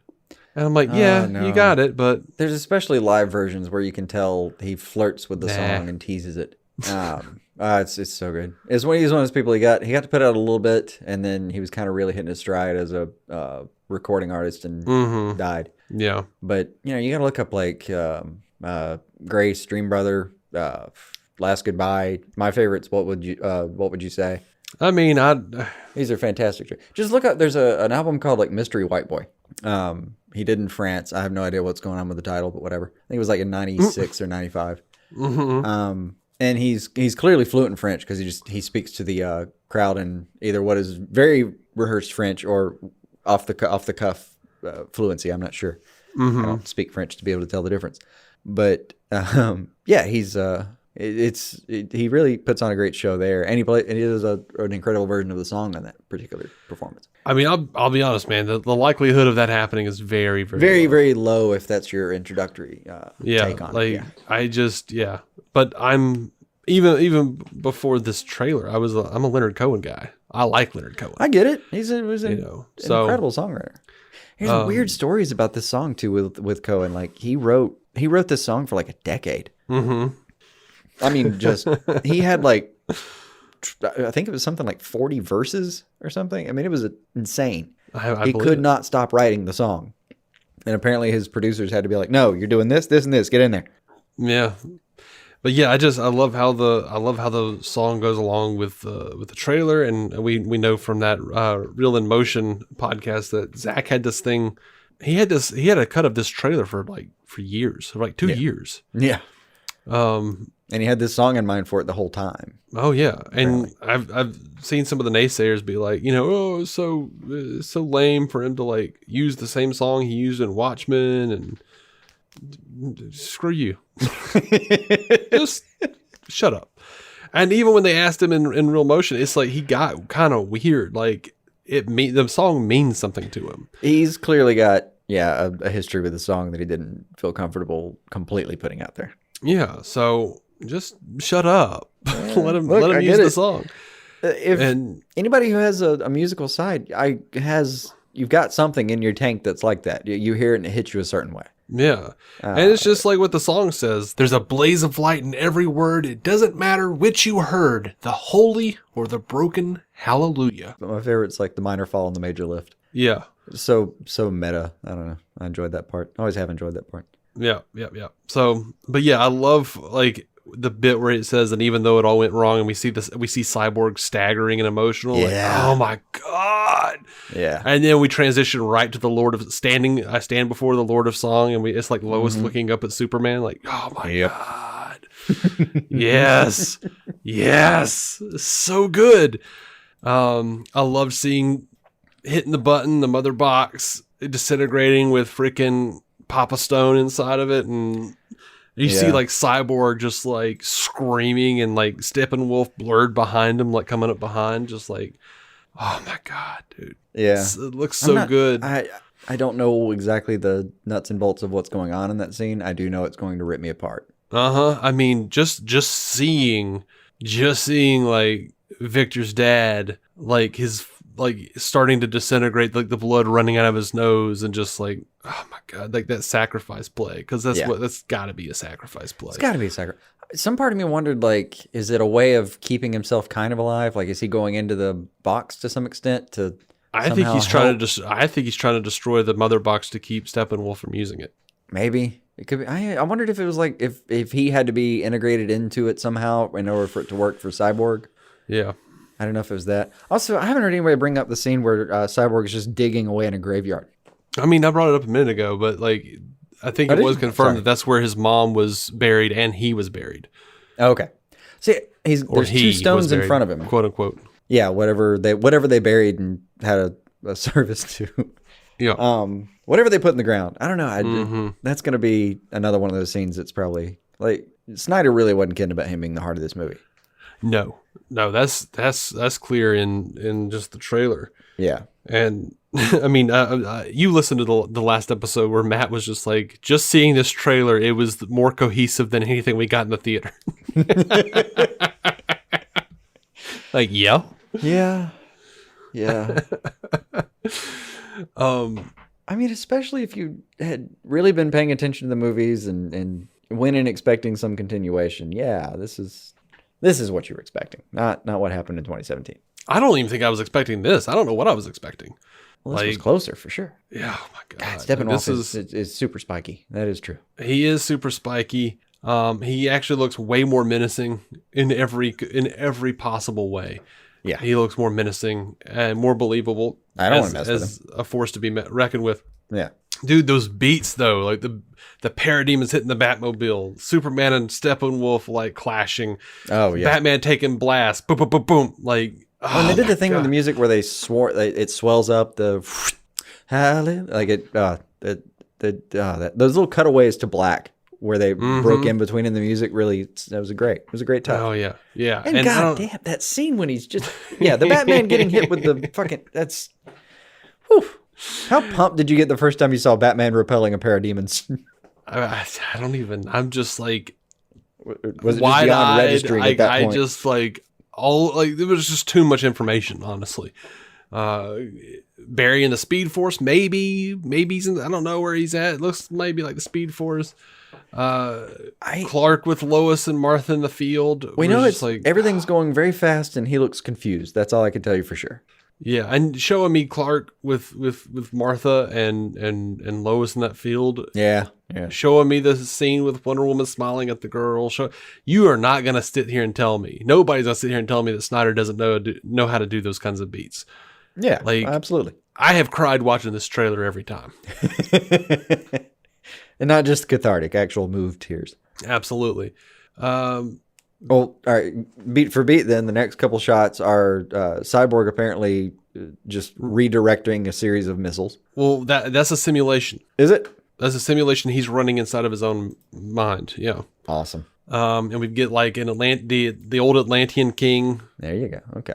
And then we've got Cyborg saving Mark McClure. All I see is like the Aquaman symbol and a lot of stuff exploding around it. That's all you can really almost make out. Yep. That's the king. Yeah, we got Cyborg saving the cop that was cut. Uh-huh. And that was Mark McClure, the guy that played Jimmy Olsen in the old Reeves movies. Oh, cool. We get Barry running, and the ground, I don't know if you noticed this, the ground is literally forming under his feet. Let me go back and check that out real quick. Look at that. Like, I don't know if he's running back in time. I don't know what the hell's happening. I don't know if he's like literally changing history and like so shit is like reforming it. I don't know what's happening. But it looks dope. I mean, it looks great. I love the lightning effects. It almost looks like the universe is in front of him and actual Terra's behind him. Because it looks spacey and ethereal except for under him. Where, it's like the ground is almost forming beneath him. I don't know how that's going to play out. It looks cool. It looks pretty fucking cool, though. And of course, like the button, dude. I don't care how many demons he's fought and how many hells. He's never fought us. God. Not us united. Like, Yeah. That was incredible.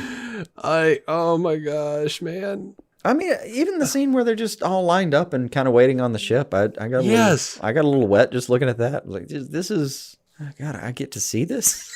Well, yeah, I got a little wet, but by that I mean like I had tears coming out of my eyes. Like, I don't mean that I had a specific. I'm just going to say there was moisture. You've heard of the Mandela effect. Now this is what you will. It's probably true.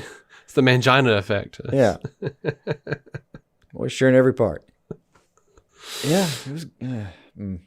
Oh, of all the things, did you notice just how like? All right, you look at every face there. Superman's like a little bit of a grin, like, well, that's kind of neat. Batman almost looks like he's ready to brag, like, yep, look at my shit. Cyborg is just kind of, he's there for it, but it's pretty stoic looking, I guess. Aquaman kind of stoic looking. Gal's got a bit of a, she's a bit blank. She's looking with interest, but not particularly, I don't know, moved one way or the other. And then there's Ezra with this giant shit-eating, like, ha ha ha, kind of grin on his face. Yeah. Yep. Just unqualified joy. Yep. So yeah, Zack said that you're going to see the Flash in the film. He's going to use a power that he doesn't think we've ever seen before. Cool. He says it has something to do with his abilities because, he's a quantum character. He interacts with time and space, so you might see him do something with that. That's really cool. Over on the, and what was fun is like over on the Real Emotion cast with Scott and all the guys, Snyder said, they asked him if he was going to have, at any point, he was going to have the mullet and the beard Superman. And Zack was just like, I think the beard was a possibility. The mullet, it's just a tough one. It's hard to make that look badass,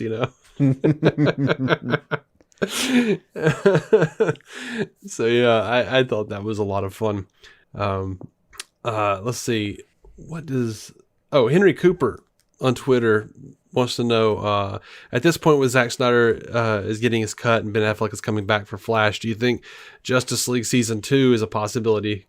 And I would once again direct you to the Real in Motion cast that Ben and Dave the Film Junkie and Scott from Squadcast and all those cats did, because Zack Snyder shows up and he talks about that a little bit. Like it feels like something like that has not yet been negotiated. He's definitely not, he's like, he talks about like, he always giving directors the advice, shoot all your bullets. It's always way easier to, come up with new bullets, to make new bullets if the story gets continued. Yeah. And he said, he did not get to shoot all of his bullets even for this. So, I definitely think he's down for a season 2. And, like I said earlier, when they mentioned Ben Affleck coming back for a season 2, he knocked on wood and grinned, but I don't think that's a certainty. So do everything you can to watch this shit and make sure that HBO Max and Warner Max and everybody knows that we want more of this. I do think that Ben Affleck coming back for Flash means that he's open to more stuff as Batman. But I think literally he signed some papers and I think it was like at just that quick of a turnaround where it was like, I don't even have time to talk to Zack about this. Yes, I'm coming back. Yeah. Well, I mean, I don't think it's going to have I don't think there's going to be a lack of eyes on this thing when we finally get to it. Yeah, I mean, I certainly hope not. And he still didn't. So the thing that still remains to be seen is how they're going to release it scheduling wise. Just what exactly they're going to do. And he still doesn't know. Like it's going to be in 4 1-hour parts. He doesn't know if it's going to be weekly. He doesn't know if they're going to drop it all at once. It's probably going to be weekly. And as Scott was pointing out on the podcast, it was probably going to be something like they release it mid-month and probably in a weekly format so that they can release over 2 months. They can drive subscriptions over 2 months' time and then release like the whole 4-hour cut in that 3rd month. Yeah, that makes sense. Yeah, I think it would make sense. I don't think it's going to be like a back-to-back nightly event thing, for sure. That would be wasting a lot of possible pickups for them. Yeah, I don't think it'll be like that. But, I paused it on this, and now I've seen it. There's like a brown leather office chair in the Justice League Apocalypse, like in the nightmare scene. Okay. It's a weird thing to be there, but it's intact. I just went and looked at I just rewound it to look at it, and now that I'm staring at it, like on the left side of the screen, that was Bruce's old desk chair. This is Bruce's old desk chair. He's a rich guy, bought something that would last. Rich Corinthian leather. I mean, it lasted through a fucking apocalypse. Made out of cockroach leather. It's going to be like Perry White's chair or some shit. Oh, God. I don't know. There's an office chair if that's fucking Dude, relevant. I just got choked up even thinking about that. Why would you do that? Well, everybody's dead in this version. What do you want? All right. You want to talk about Black Adam? Let's do it. I promise we'll get back to some Snyder Cut stuff. Yeah. Literally every panel talked about how they're excited to see Snyder Cut. Yeah. It's and at this point, everyone's it's almost redundant for us to talk about how much we'd like to see it. Mm-hmm. So let's talk about Black Adam. They put out this official teaser, and it wasn't actually like any kind of filmed footage. It was all like concept art. But am I crazy? I was pumped after the Black Adam segment. Absolutely. But am I crazy? Or is freaking Black Adam floating in space next to the freaking Heart of Darkness? Well, let me look that up. The Heart of Darkness gem that holds Eclipso. I remember there being something like that. Let me see. That it was harvested from Apocalypse itself. Damn your ads. That's an ad for Quibi. Ad for Quibi. That's going to be like it's a time capsule at that point. Oh, man. That's what happens when a platform doesn't do well. We're going through the halls. We got it muted, but I'm sure Dwayne Johnson's saying something epic. Speaking of just the, being stripped down version of what they could get together, man, it was really nice to see Boss Logic getting some official love, too. Yeah. Oh, he's been getting some official love. He has. But he's been doing covers and shit. He's man, it's been... You don't do what he did and not get official at some point. His stuff's been impressive for years. I'm just glad the dude's getting paid now. Yeah, and he's always been a nice bloke too. Like I've asked him if we could use some of his artwork for our covers, for our podcast cover art a few times, and he's like, "Yeah, Dad, go for it." Yeah, it's roughly, yeah, man, sure, whatever, dude. Yeah, I'm still waiting for any kind of heart of anything. Oh, yeah, that does look a little bit like it. Yeah, you're right. Yeah, it's like a purple diamond. It's a very specific kind of purple. Yes, it is. Well, and here's something else to consider is like when it gets up to his face, it changes his, you see him skeletally on that one side. I don't know what that means exactly. I don't know. It would be seemingly relevant. But during that panel... when he's talking about how he kind of escapes, though. So maybe that's... Yeah. Maybe they trapped him in the Heart of Darkness. Well, they had to have confined him with magic. That's the only way you could defeat somebody like Black Adam. So maybe there's some... I don't know. Maybe the Heart of Darkness makes its way into the picture somehow, and it's magic too. So I guess it maybe just unleashes it a little bit. I don't know. Maybe. Maybe that's his ticket out. Who knows? I dug this though. He says, "What Kandak needed was a hero. What they got instead was me." Like, damn, damn. Yes, please. Yeah. Yeah. We see Hawkman, we got Dr. Fate, we got Cyclone and Atom Smasher. Atom Smasher just smashed this dude's head. He just like in the art. Now there was a question of where Hawkgirl is, and The Rock on Twitter said Hawkgirl was in our original JSA team. Sadly, it's a complicated story I'll share with the fans down the road, but it opened up the door for another awesome opportunity for another actress to come in and crush the role of Cyclone. I believe it all works out how it's meant to. Okay. So there was an IP situation somewhere back in the day. I don't know if there was, or if there was just something else. Like, I don't know. I don't know. We'll see someday, maybe. I think my favorite line coming out of it when he was, of all the, what was it like? It was basically a 15-minute pitch by Dwayne Johnson to just explain to you why you're going to be excited about this movie. Mm-hmm. And it worked on me for sure. I mean, all you had to say was The Rock and Black Adam. And I was down. You didn't even have to show me the cool logo with the Boss Logic stuff. I was good. I love that logo too. The little A coming down. Anyway. Yeah. But he. Oh, and we see Shazam in the teaser. We do. We see the Wizard Shazam. Yes, the actual proper as made up in the Shazam movie. It looks like Djimon Hounsou. Yeah. Well, in theory, it's supposed to be the same guy. Well, yeah. Canon, I'm just saying this is reiterating that it's in the canon. Yes. But my favorite part was him explaining, and he kind of says this a couple times and kind of rephrases and repeats a little. But Black Adam will show no restraint. Yeah.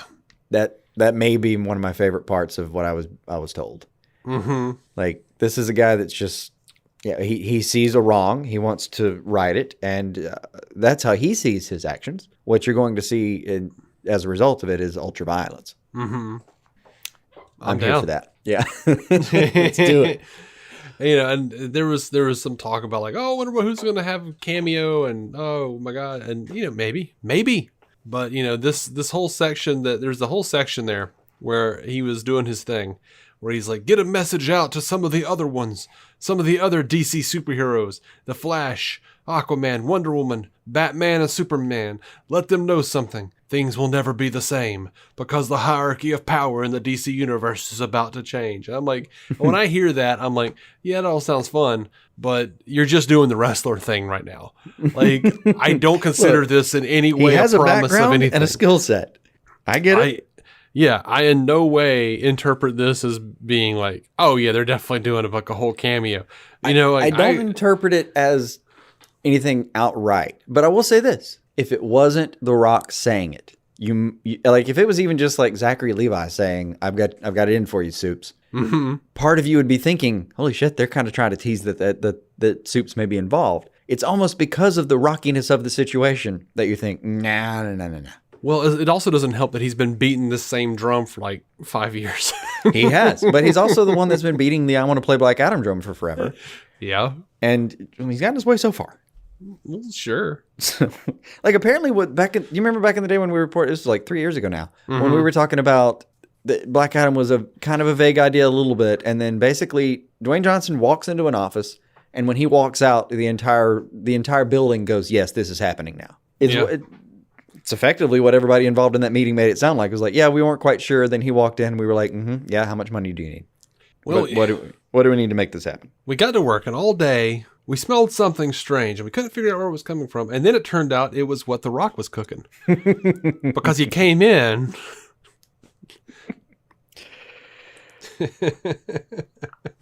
Yeah.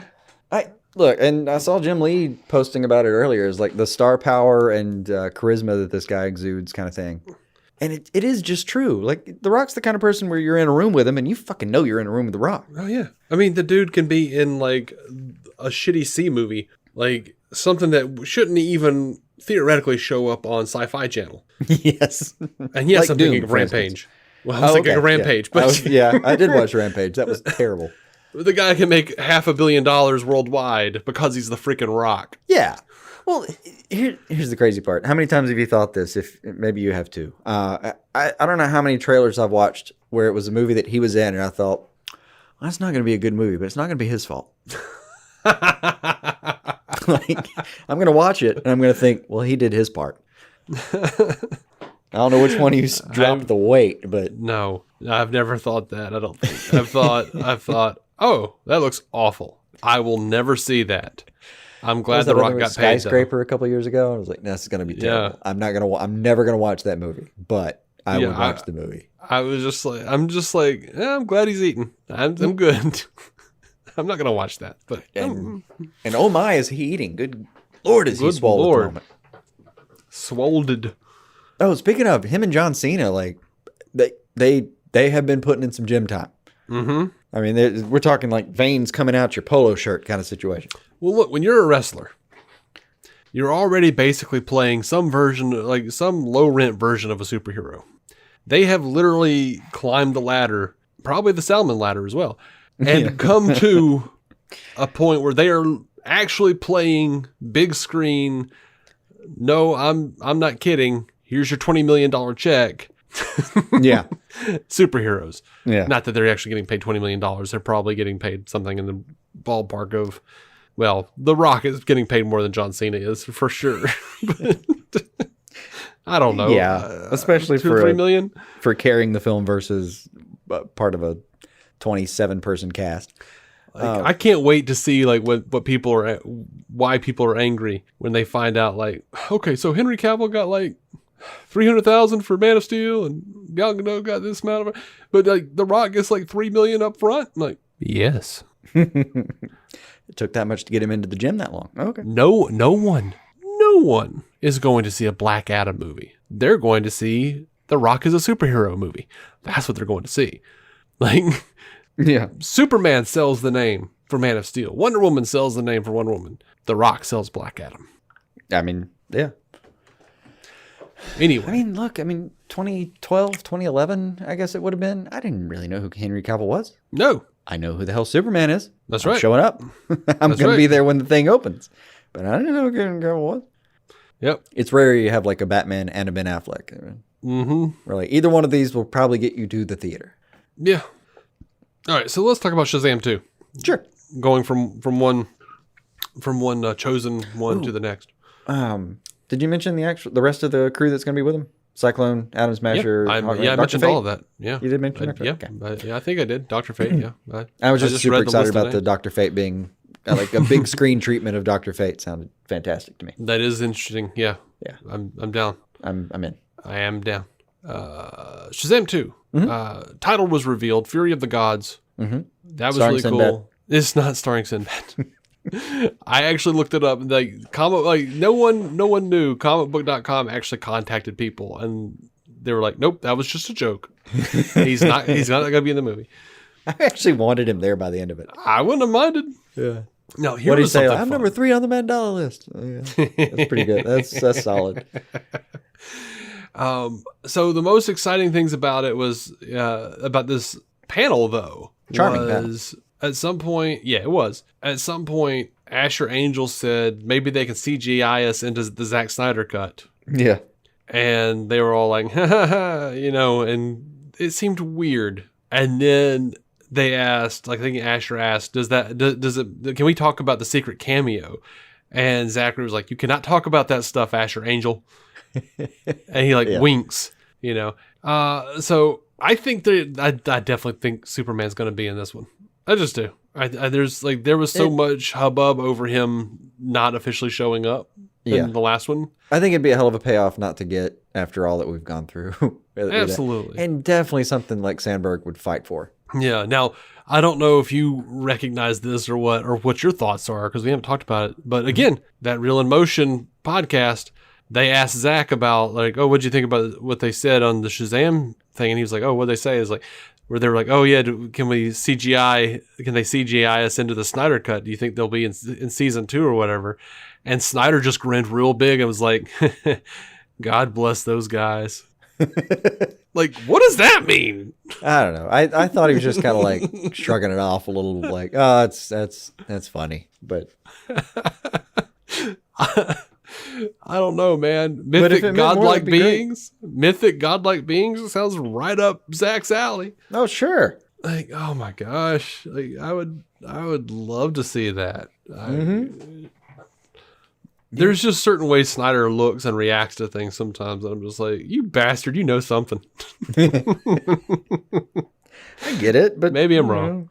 Maybe I'm wrong. I hope I'm not, though. As he points out a couple times, we all know this. There's just things you can't say at certain times. Oh yeah, no, absolutely. Over to Aquaman 2, there wasn't a whole lot going on there. James Wan did say, I would say the Aquaman 2 is going to be a little more serious. I think a little more relevant in a world that we're living in today, and I think that's kind of where it wants to go. So Patrick Wilson learned his lesson. Is going to be doing more core exercises before he gets in the harness this time. Did you see? Where was it? I saw this. I wasn't going to include that bit. It made me laugh because I remembered another bit that Patrick Wilson had said. I forget where the hell I saw it, but it was somebody brought up an interview he did about a year. I don't know, like right after he was cast. Mm-hmm. And he's talking about, man, I'm just excited. I love doing action scenes. Like I'm excited to get in there, get in the harness and all that stuff. And they cut to him in the interview now, post-production. And he just kind of like, he's speechless. And he just kind of like, that is a naive actor saying that. That harness is hell. I loved that bit. That's fun. Apparently him and that harness have a serious relationship. Yeah. They might know each other biblically. Yeah, probably. Those things look very intrusive. All right, you want to talk about Batman? Yeah. If we haven't gotten there yet. I mean, I guess it's time, right? Yeah. So there were several things that Matt Reeves said before the trailer played, and it was almost infuriating because we were just like, just show us the thing. He said late in his speech, And man, he could talk. Yeah. Late in there, he's like, "Yeah, no, I mean, I had to bring something, or y'all would have killed me." I was like, "Yes, we would have. We would absolutely have ended you for sure."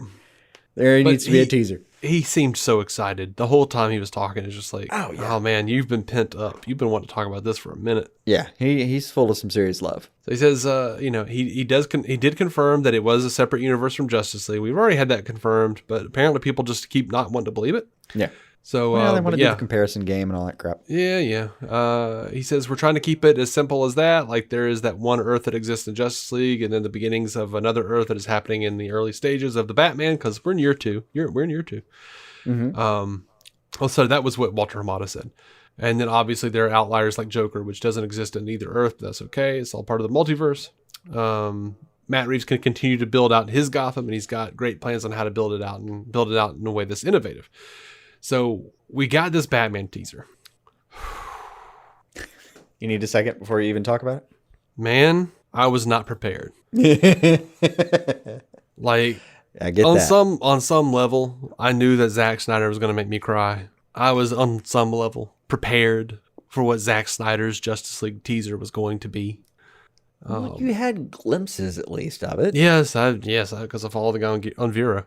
Well, yeah, I mean, there's been, he's apparently just been posting pictures from that trailer for 2 years. Yep.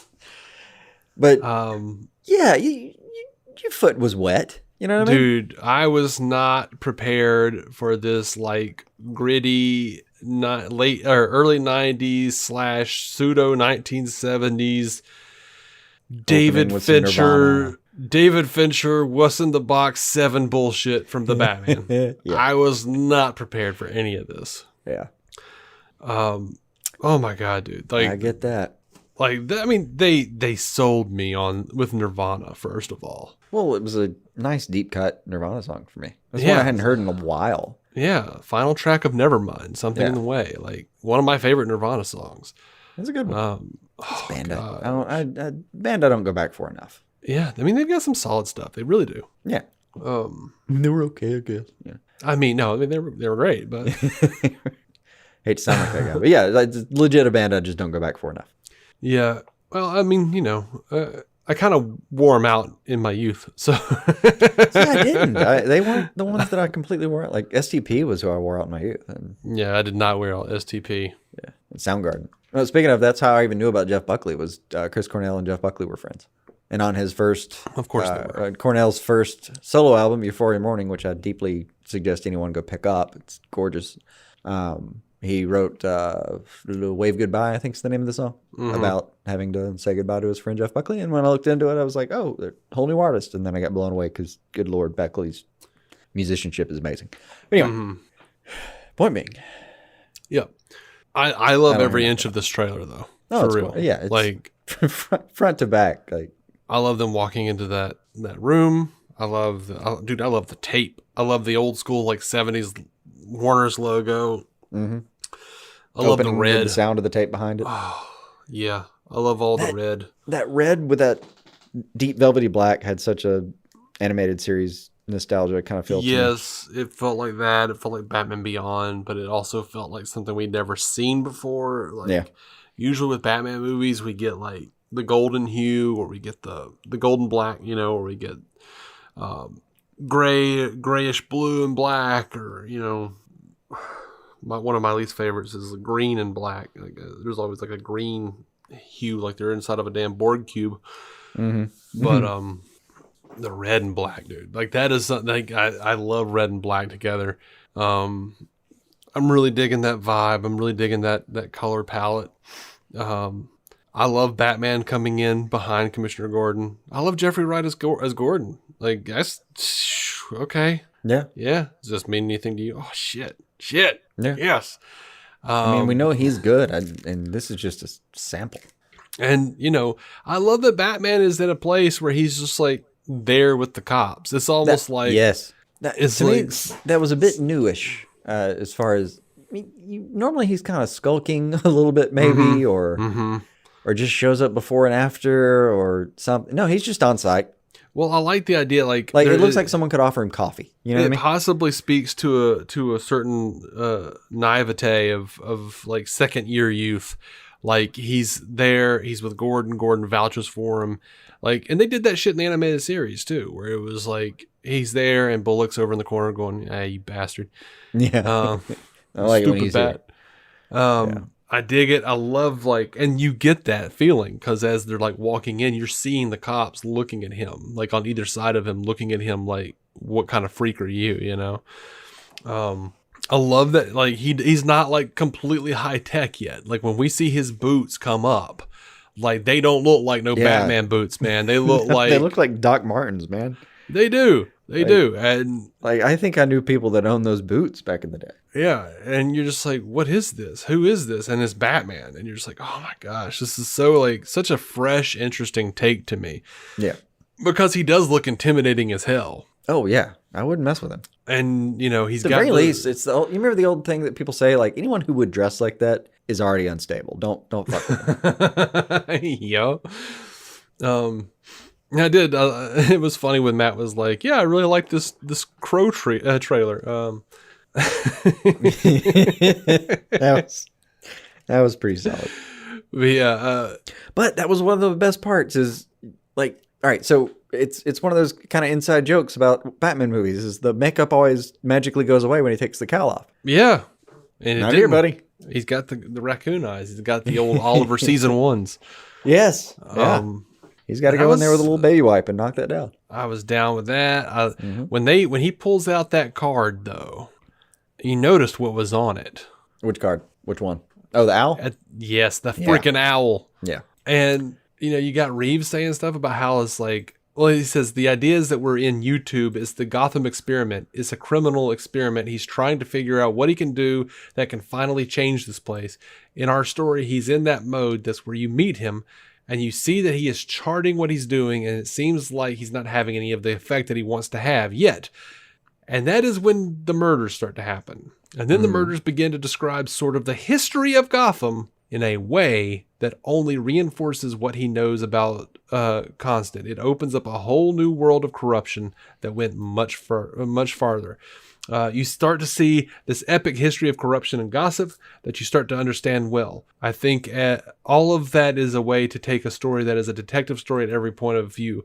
It's got action, all that kind of stuff, but at the end of it is incredibly personal for him. Like, if we're delving into the history of Gotham, that sounds like Court of Owls to me. And you show me in the first, like, 2 or 3 shots, there's like a card with a freaking owl on it. I'm not... It's like from your secret friend, and the owl's going, "Ooh." Yeah. It's a hard note. What are we doing? What are we doing? Like, this is just so exciting. I felt bad for Matt too, because I was talking to him about, I don't remember if it was on the show or not. May have been when we were doing the podcast. We were doing a podcast this morning, Star Trek Universe podcast. Mm-hmm. And he was like, "Yeah, I'm really excited if it's Court of Owls. I don't really know them though. I just know them from Gotham." And I was like, "Oh, you poor bastard." You need that Snyder Capullo run, buddy. Yeah. You got the, like, we have Court of Owls at home version. Yeah. No, you need that store-bought Court of Owls. He got that, we found an Avengers toy in Mexico and Batman's on the cover of it. Yes. Court of Owls. Yeah. Yeah. No, this can be done a lot better. I mean, you need to set aside some serious money at this point, unless you're getting digital. No, that's actually not true. It's on DC Universe. Mm. So I'm pretty sure the Court of Owls are. I think the Court of Owls are on DC Universe's comic selection at the moment. But you do need to set aside some time. That thing's thick. Yeah. Whew. Goes through all the Grayson stuff, and there's a lot going on there. Grayson, oh my God, that's so good stuff too. So good. Mm-hmm. Anyway,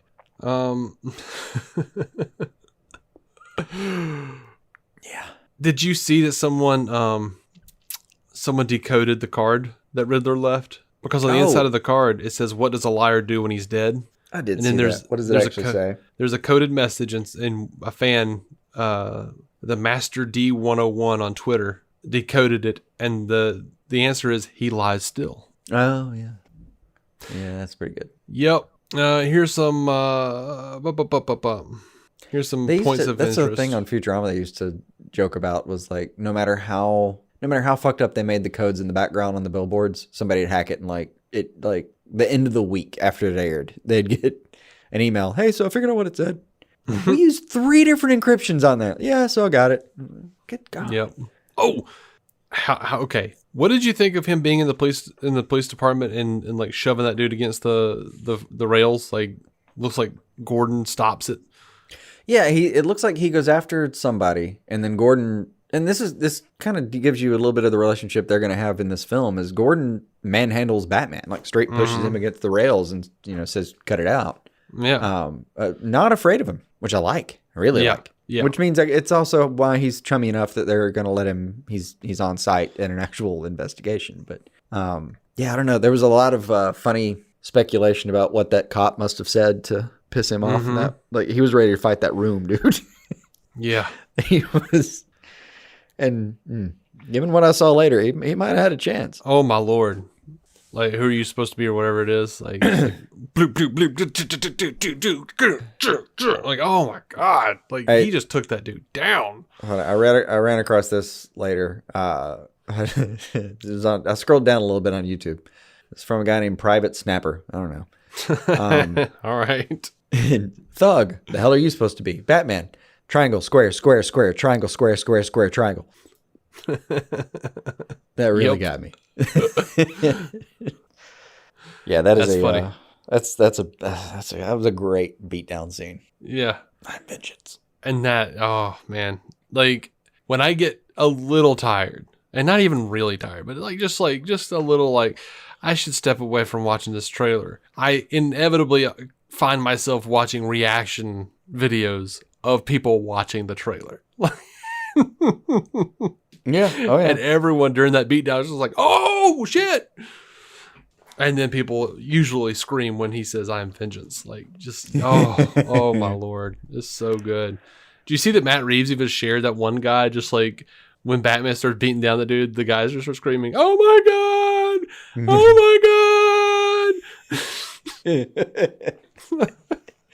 It's an epic fucking beatdown. Yeah, man. Of course we're screaming. Yeah. I mean, that was the moment when I was physically watching the trailer for the first time. It got to that, and I kind of like clenched my fist and hit my office chair a couple times. Yes, I did too. Like, yes, all of these trailers, I was beating the hell out of this office chair. Like, I took a good 2 years off of this office chair, and I don't even think it had 6 months. I don't think it has 6 months in it. You're borrowing time now on that chair. I absolutely am. But like, it's like, who the hell are you supposed to be? Bat, bat, bat, bat, bat, bat, crunch, crunch. I am vengeance.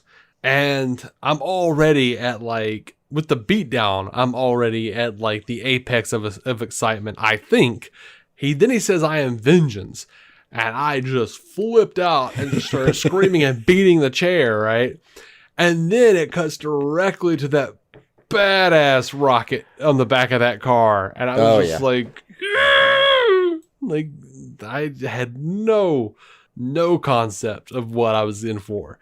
Like, and like I was telling Matt, I hate to say it, this is my favorite trailer of the entire event. Like, I am more excited. What they had. There's a reason it came last, dude. And were you not curious when Snyder was going to be like the midpoint, and they were going to end with the Batman? I was like, well, I know we're getting footage, but man, I did not know they were going to. I mean, I thought Snyder was going to be the. I thought that was going to be the end cap here. No. Yeah, I didn't realize we were going to get like a whole 220, man, or whatever it was. Like, it was a solid 220. And what's more than anything, I'm fascinated. I mean, it was great, but more than anything, I'm fascinated by him saying, like, look, we were only able to shoot 25-30% of, I guess, principal. Yes, and how was that? Like, how is that what you pulled out of the fucking a quarter of what you wanted to get in the can? And even again, real in motion, man. Zack Snyder said, he was asking them, he was like, at some point he was just like, nope, I'm a geek, I want to talk about this. What did you guys think of the Batman? And everyone's like, what? And he's just like, oh yeah, that's the kind of shit I'm gonna watch. Like, yes. he's like, I don't, not even as a filmmaker, as a fan. Like, not as a filmmaker, as a fan. He can't wait for it. Like, yeah. Oh my God, dude. But this is hitting every button for Snyder, though. It's wonderfully violent. It's got like a 90s aesthetic that, like if I had like 30 minutes with Snyder waiting for a flight or something, and I just didn't want to mess with it, like if I was just trying to like be the guy who didn't ask him about movies, what we might end up talking about as 90s music. Yeah. Like grunge era music. Yeah. And by the way, one of the things I really love about him bringing up the Batman and being excited about it is so many Snyder bros that I've seen have been like, screw that. That's not the real Batman. I'll wait for Ben to come back. And it's just like, dude, come on. You got to open up the playbook a little bit, man. Look at this, man. Look at this. Just like, you know how quick I am going to have a Robert Pattinson on my desk? Oh, yeah. As soon as that figure comes out, well, if it looks good. If it's in any way articulate, you're getting that thing. If it, actually looks like him and, or at least is very least passable. Yeah, man, that's happening. Like, oh my God. And one of the things I love about Ben coming back, though, I really need a 7-inch NECA. A 7-inch NECA Batman, Ben Affleck figure to go along with my Adam West, Michael Keaton, and Christian Bale 7-inch NECAs. Yeah. All right. Yeah. NECA makes some quality shit, dude. Like, I feel you. They make quality shit. I'm sitting here looking at an Evil Dead 2 Ash holding an open Necronomicon. Yeah, man. Yeah.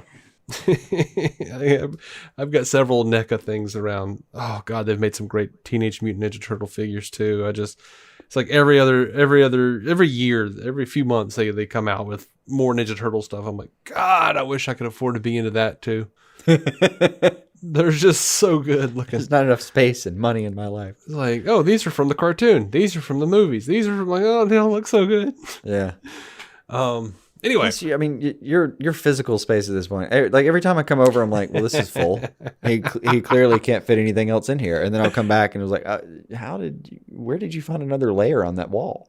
I store them in the white between panels, man. Seriously. It's gotten to that point. And you ain't seen nothing yet. Like, at some point, you're going to be like, well, I mean, I didn't like this one too much, so I fashioned it into a toothbrush. I realized I had space in the bathroom that I wasn't using properly.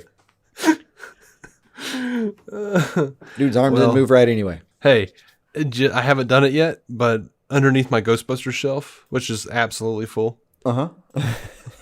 I would think. It is full. It is absolutely full. All right. Because I've got my giant Ghostbusters 2 figures. And apparently, if I ever feel like opening those up, there are like extra weapons and stuff underneath that light up. Of course. No, but I've never opened it. And they're like 12-inch doll size. But their face, they look solid. We used to have that in when I lived with you. It was a solid display. The Ghostbusters? Yes. Yeah. Oh yeah. I remember those fondly. So I've got those guys, and now I have all of these Hasbro Pulse 6-inch figures with multiple articulation. Mm-hmm. And I mean, I've got all 4 of the original Ghostbusters. I've got Dana. Actually, and dude, on the back of the box, it under her little character bio, it just says, "There is no Dana, there is only Zool." I've got freaking Gozer. I've got like the dog that Louis Tully turns into. And in September, they're releasing Louis Tully and the other dog. Nice. So, yeah, but I figured out, I'm in there with like a freaking measuring tape. And I'm like, okay, well, I can move this Blues Brothers poster down this amount of inches, stick another shelf there. And that's where all the new figures are going, all the new Ghostbuster figures. I keep expecting you to get a phone call from me where you're like, okay, so I want you to think revolving door and bookcase, and can you build it? I don't know if you know this about me. I don't know if we've talked about this, but Bethany and I are very into secret passageways. Well, sure. We really want to do that and have that. We've been looking around on Pinterest at like secret cupboards and stuff, like whereas like it just looks like a cabinet and then you open it and there's like a cupboard and then you like move that cupboard over a little bit and there's a secret door behind it that like is like a whole like walk-in dry storage and in the kitchen. Yeah, we like that kind of shit. Oh, sure. So I mean, it's neat. It is absolutely neat. So I don't know what the future holds. I'm not ruling out that phone call. I don't know. I'm not ruling out any kind of phone call, but I'm like, okay, I need you to build me something. I have several sheets. I've purchased several sheets of transparent acrylic. I can't remember what it's called. Lucite. Transparent acrylic lucite. Yeah. I need you to construct several shelves. Okay. I require them to spin on an axis. Mm-hmm. I'm kind of already coming up with designs. We'll talk about that later. Yep. There'll be time for it. There'll definitely be a need for it at some point at your current rate. All right. So, importantly, I don't have any figures downstairs. This is true. Yeah, you've got a hole. This is true. I hadn't thought about it. There are no figures in the stairwell. There are no figures downstairs. There's no figures in the stairwell because it's a safety hazard. That's not that it would stop you, but no, it's because I'm scared of heights. That's all. I think there were books in the stairwell last time I went over there. There are. And I kind of thought, well, that's that's a place to put them. I guess there is there's Bethany's like McDonald's Barbies that are on the side there, but she's got a little mermaid display as well. But yeah, like I once had an apartment where I went to Lowe's. The apartment was behind Lowe's. I went to Lowe's and bought several pieces of lumber and created shelving and put it in my window. Yeah, I could see that. The only window that I had. Yeah. To escape from if there was a fire. Right. Well, that's handy because you'd try to get them all on the way out anyway. That's right. That was my line of thinking. Just have them right there on the way out. Yeah. Yeah. And I put action figures on those shelves. It was a small apartment. I didn't have room for that. Anyway, let's get to some of these points of interest of what Matt Reeves was talking about. Sure.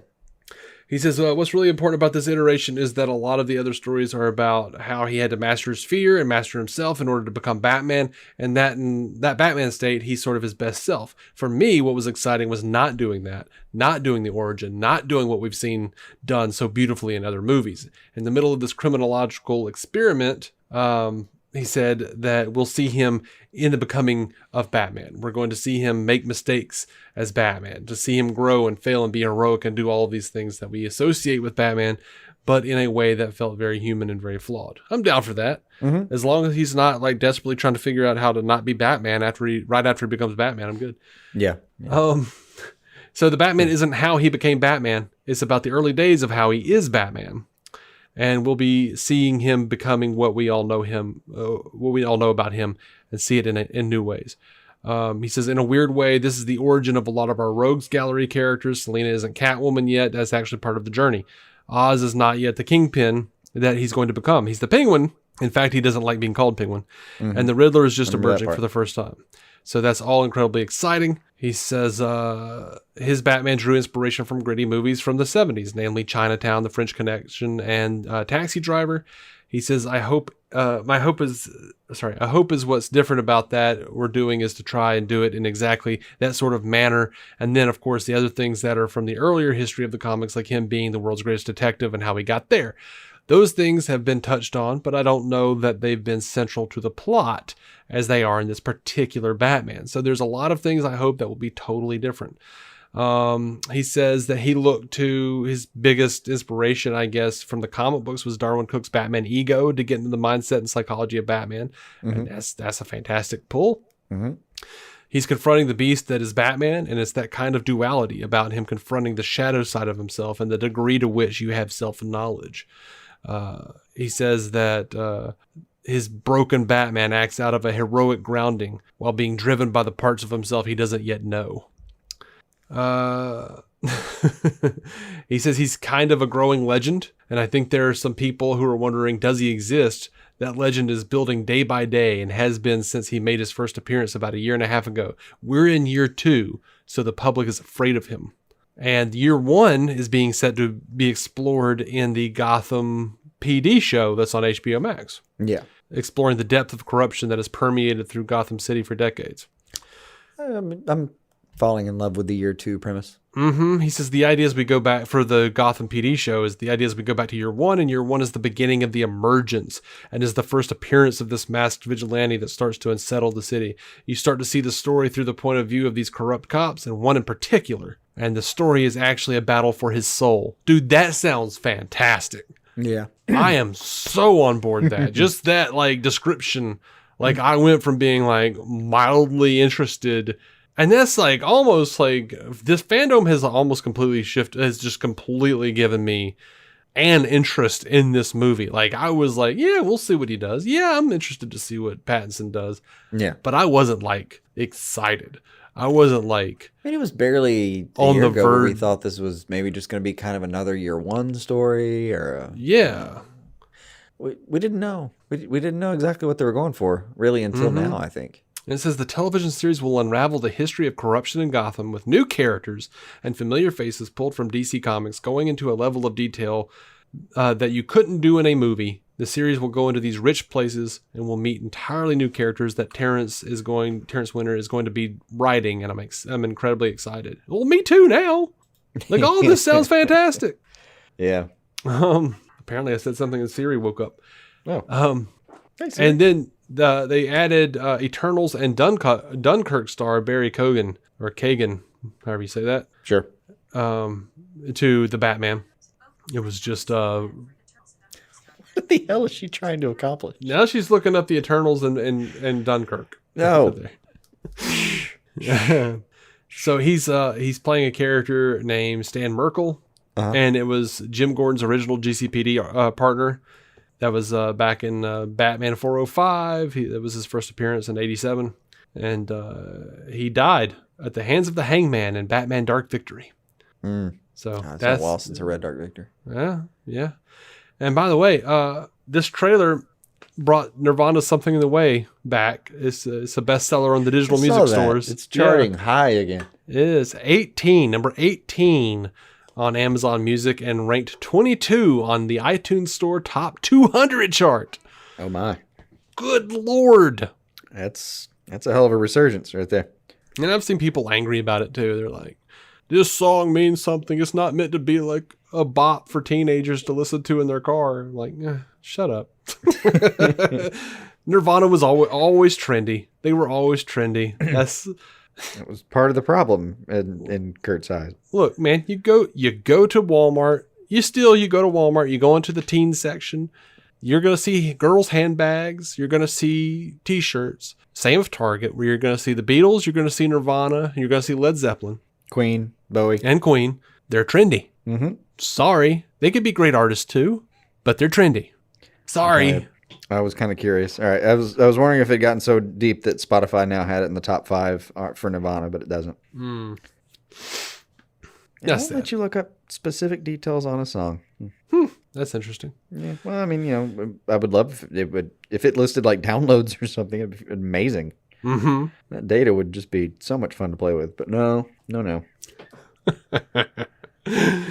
Yeah. All right. So Brooklyn Batman over on Twitter says, "Are you happy with the direction Reeves is taking the Batman? A grittier, real world take, or would you have rather it be something more fanciful like the Burton films?" I am excited for what Reeves is doing. I have total trust in what he's doing at this point, based on this trailer. Take my money. Take my money. Take my money.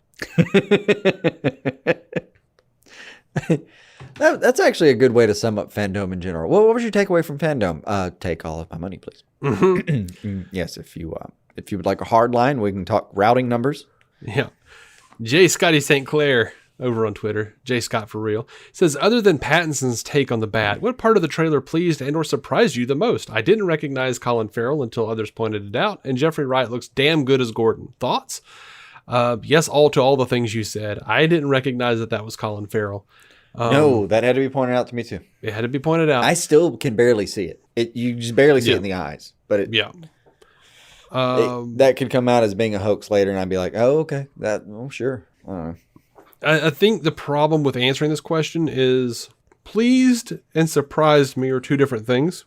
Mm-hmm. But I was so pleased by all of it. Like, it was just all the things. Like, everything they did in that trailer made me ecstatic. Like, and I think what I was talking about earlier when I was just like, when I saw the beatdown and I was like, hell yeah.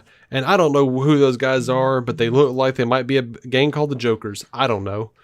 Yeah. I wondered if they were maybe just random anarchists or some crap. Yeah. I don't know. There's like there's DOA written on a couple of the cars, or at least one of the cars that storms in. I wonder if it's just kind of like I don't know, some lame anarchist, nothing Right. means anything, nihilist bullshit movement that happens every once in a while. Like the Ghoulie Gang from Riverdale. Something like that.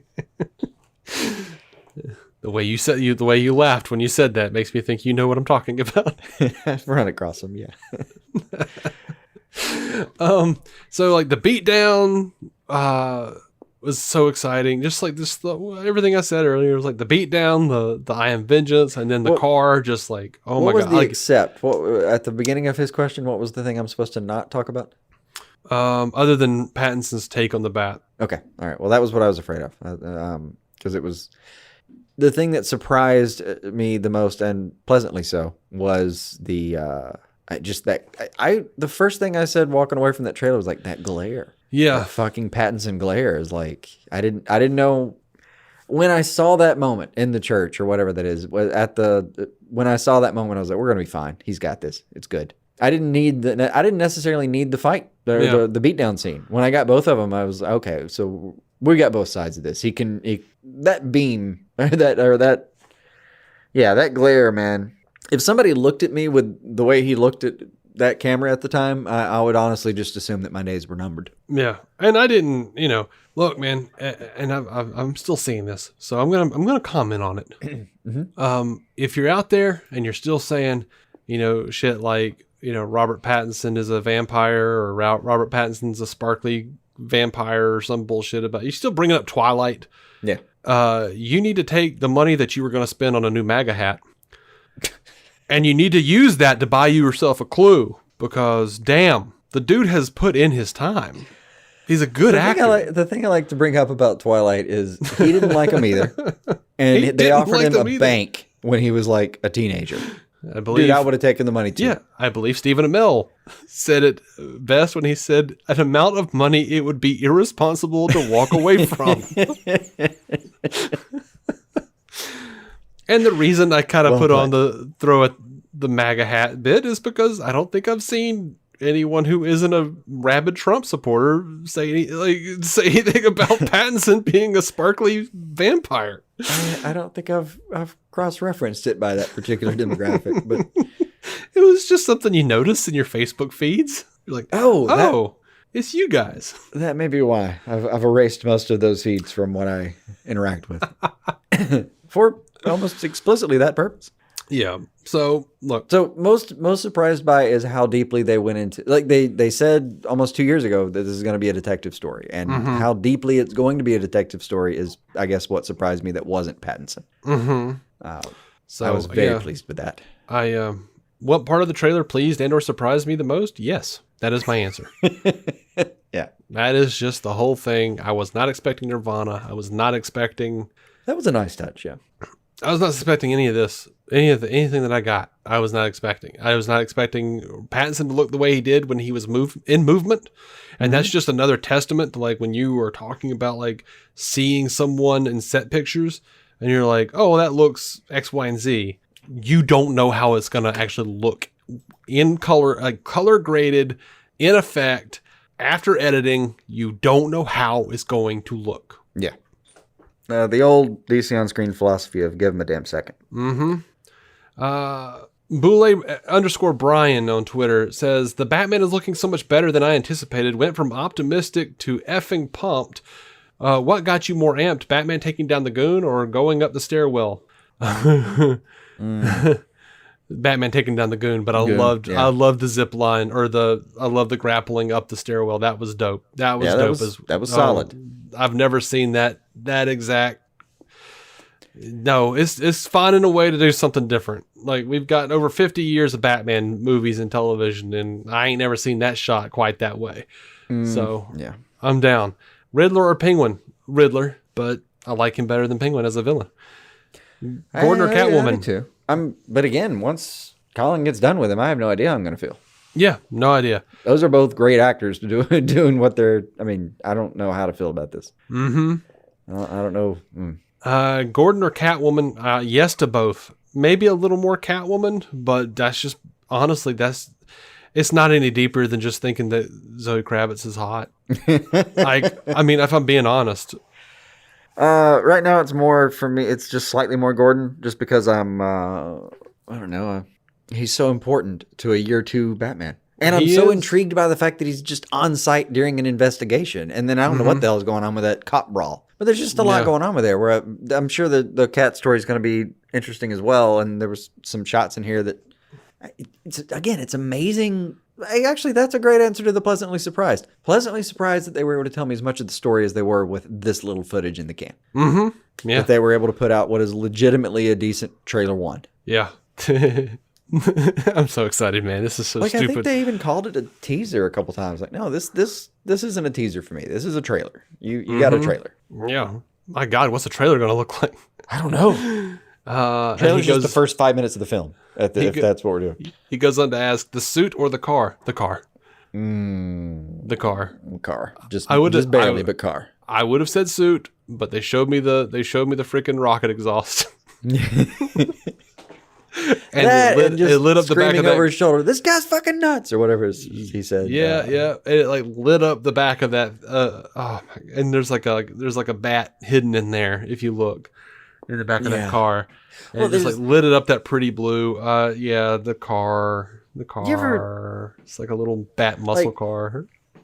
This isn't something that comes up as an adult very much, but you may remember it from when you were a kid, or even if you're just watching like a video of something being chased. Like, do you remember the feeling of being chased? Like, thinking like there's some like instinctive, just kind of, I don't know, that you put on an amount of speed being chased that doesn't feel natural. It feels like it's. And I remember this, again, I haven't been chased in my adult life, but I remember as a kid, like even when you're playing around, even when it's just for funsies, like no one's chasing you down to beat you up or anything. It's just you put on like something comes out of you. I thought that, and then I saw footage of me actually running after being chased, and I was like, why am I running in slow motion? And then it just like turned when out. I run in my dreams. And I have to grab the ground and crawl. I was like, I'm going to be like that Flash, and I'm just like running. And then I saw the footage, and I was like flailing and huffing, and it wasn't pretty. And the only reason I got away is because the guy running after me was fatter. Just a war of nutrition. It's like, what was I afraid of? That he was going to sit on me? What is happening here? Yeah. I'm going to roll. If you rolled down a hill, it was bad. I was glad there wasn't audio. I was like, or it wasn't high res. You couldn't see the flop sweat. It was just a stirring symphony of wake apnea.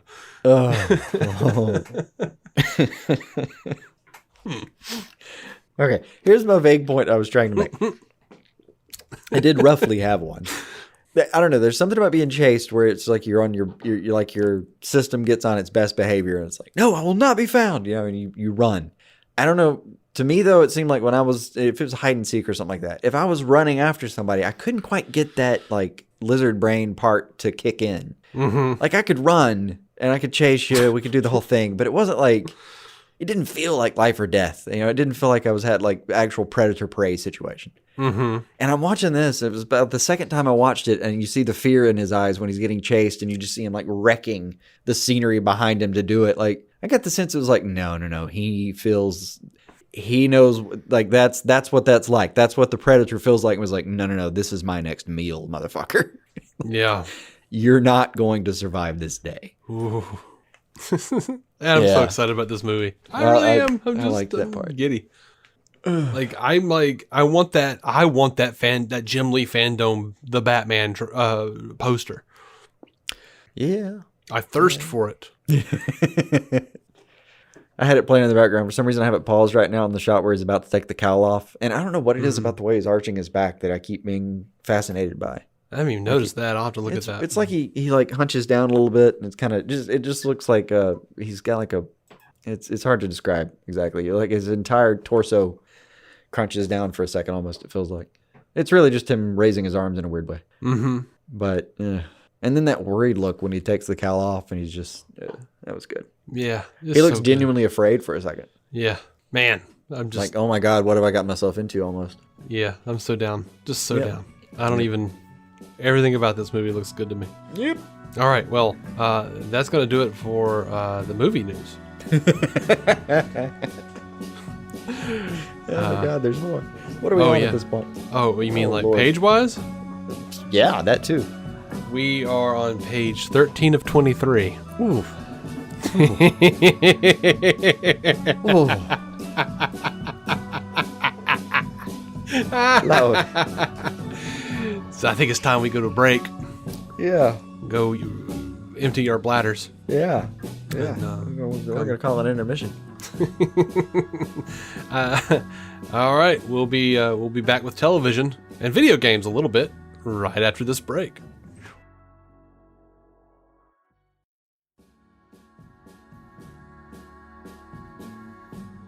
All right, and we are back. We're going to talk a little bit about The Flash here for a second.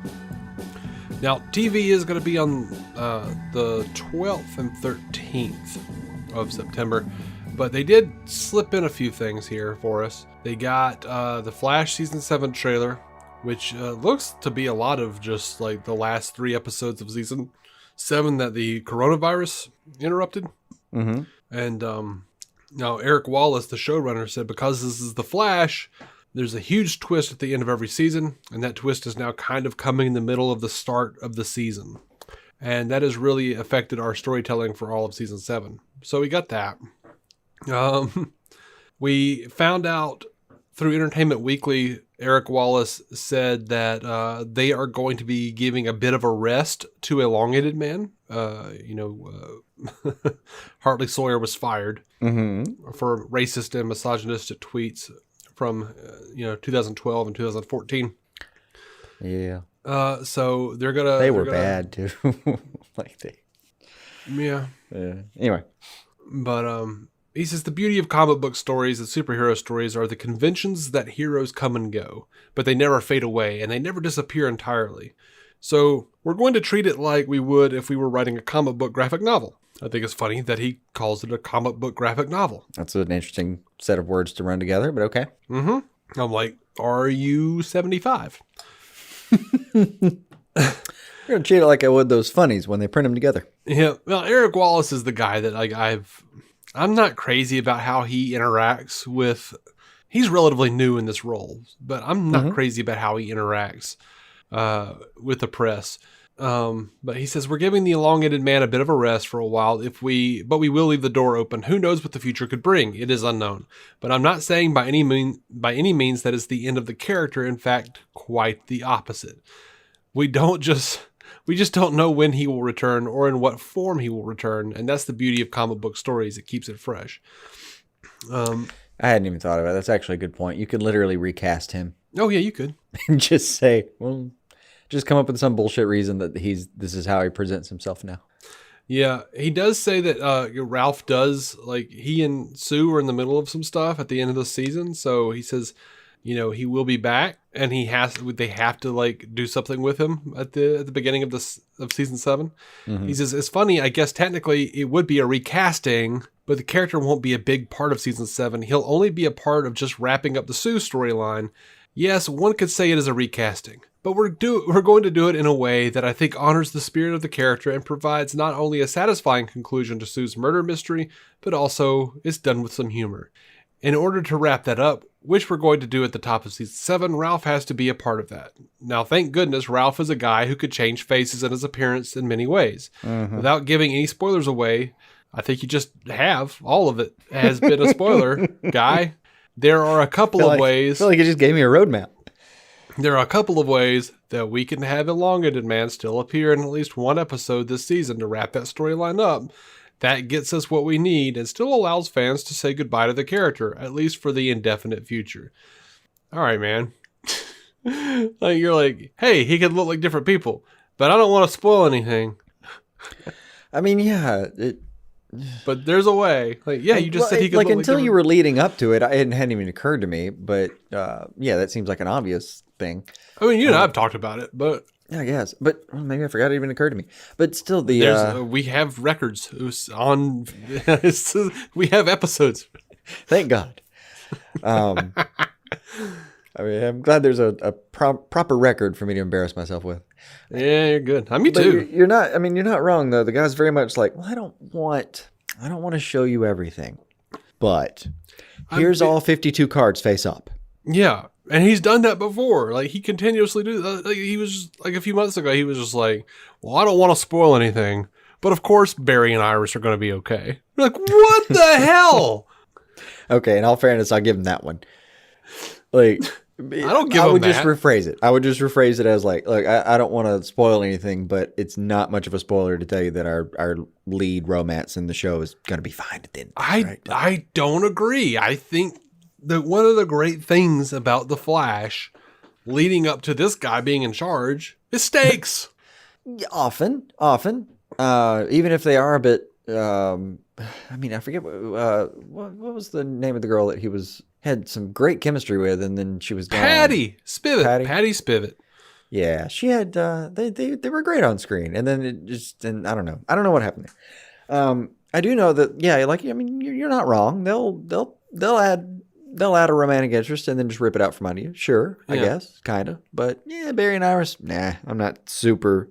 Like, it's one of the things I was a little bored with at the end of this season was I'm not particularly interested in whether Barry and Iris are going to be okay. They're going to be fine. Well, I mean, but you know what? Like, these, the comic books are like Barry and Iris have to be like, no, they don't. They don't. They don't have to be together. You know what? The 90s Flash TV show, Iris was in the pilot, and then she was a jerk and she left. And she was never seen again. Guess what? Everybody remember Arrow? Remember how Dinah and friggin' Ollie being together wound up? Yeah. It didn't. I can't remember exactly what instigated it, but it was about a year and a half ago in the actual Flash run, like in the 700s, the current comics. Barry gets straight kicked out of the house for something. It was Barry or Wally. Can't remember. It's been a while. But yeah, I mean, these things aren't completely in stone. You got straight kicked out for a little while. Yeah, but I'm just saying, you got a different medium. You can go your own way. Remember the Fleetwood Mac song? Yeah. It's a good song. And I'm just saying, like, what I don't like is this guy just being like, well, I don't want to spoil anything, but here's everything. You're like, why? I get that. I just also... Like, I would have never thought Nora West was going to die. I would have never thought that XS was going to die. Horribly and tragically. But she did. And plenty of great surprises in this show. That lent the show stakes. I just don't... At no point have I found myself wondering if they were actually going to be part of those stakes. And that is a problem of the show. I was more worried about the future of Barry and Iris when she was getting, stabbed, or when she was getting stabbed through the heart a couple seasons ago. Yeah, on a bit of a cliffhanger. That had me more worried because I thought, I guess in my head, they were more likely to kill her than to end their relationship. Right, and there was a real possibility in my head that they might do it. It was. I couldn't completely rule it out, which is something I got to give Flash credit for, is at least making me think about it. Now I'm sitting here going, well, I know they're not going to do it because Eric Wallace came out and said, of course we're not going to do that. Yeah. And I don't think it's going to be like a Guggenheim thing. Like Guggenheim, he would just lie to you. Like he would just straight lie to the press at times. Yeah. And Guggenheim has annoyed me, but I would love for Guggenheim to like go over and like just pull Eric Wallace aside and say, you're not allowed to talk to people anymore. Here's what you got to do. You got to, all right. So whatever you're going to do, you go out to them and you tell them the opposite. And then you go do the thing you're going to do. And then later you can just say, well, I didn't want to give everything away and I had to say something, and they'll forgive you. You need Mark Guggenheim to appropriately go diggle that shit. Yes. Like Guggenheim needs to go and grab Guggenheim needs to go grab Wallace and go, you can't tell them the truth, Wallace. They'll never forgive you. That actually would be the funniest way. Guggenheim calls Ramsey and says, hey, I need you to go talk to Eric Wallace.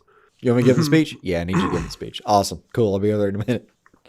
They don't even have to discuss what they're going to talk about. He already knows.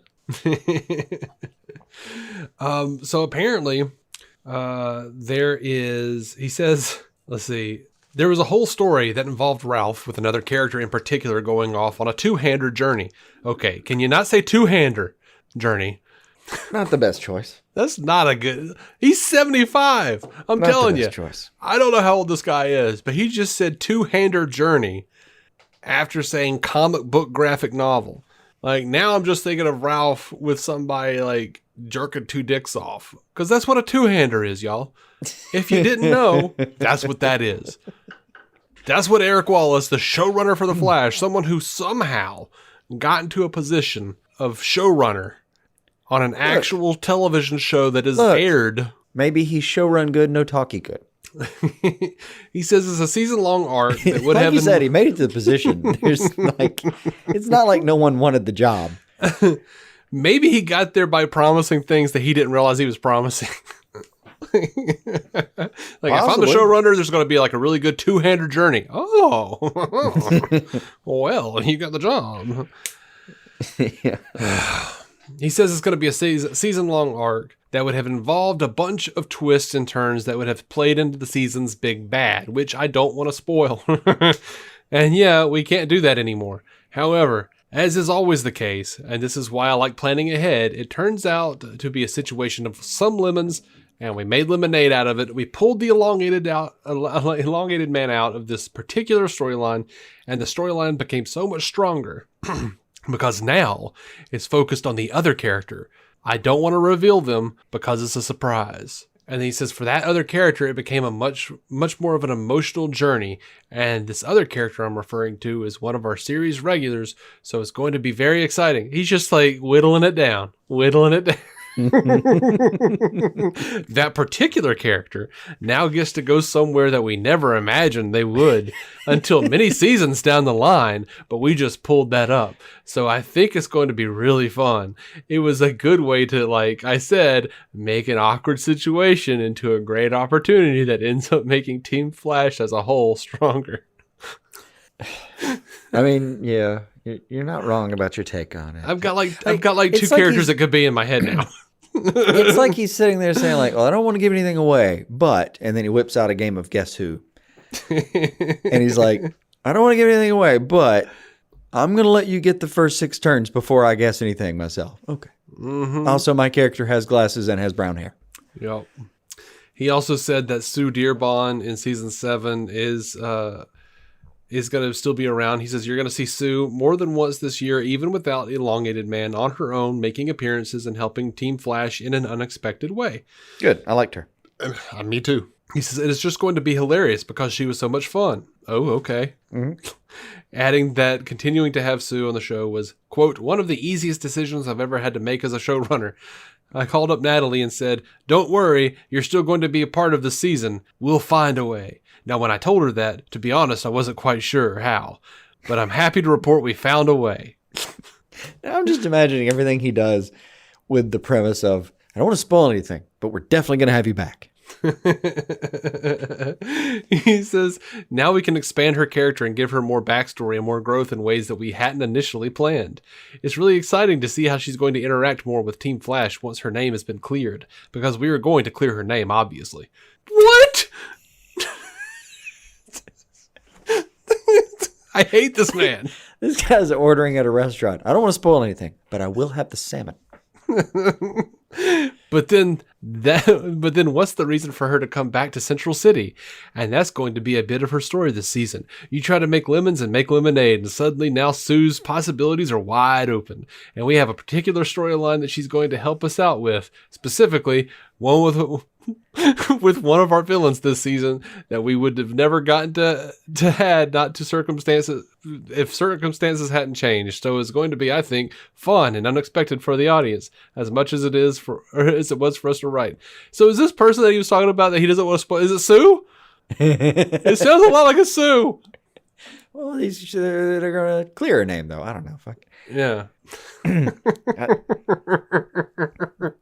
Like if you got to talk to him for like 10 minutes face to face about the show, about the 7-minute mark, you'd be like, is he about to like invite me on the writer team? Or because I feel like I could walk in there right now. Yep. Guy talks a bit too much. the poor Flash Writers Room Twitter's over there like, we got some plans for next season. He's over there. What we're going to do with? Like you can't. Don't give him an arc like you did with like who was the man in the iron mask, or who was Zoom, or who was Savitar, because he'll just be like, it's really cool. I don't want to spoil it, but it's Barry. I don't want to spoil anything, but it's going to be really cool. Could be these 7 people here. but I will tell you that it's not these 6. I'll leave the rest to your imagination. It's going to be a crazy ride. You'll never guess who it is. His dad's name was Henry. I don't want to say anything else, though.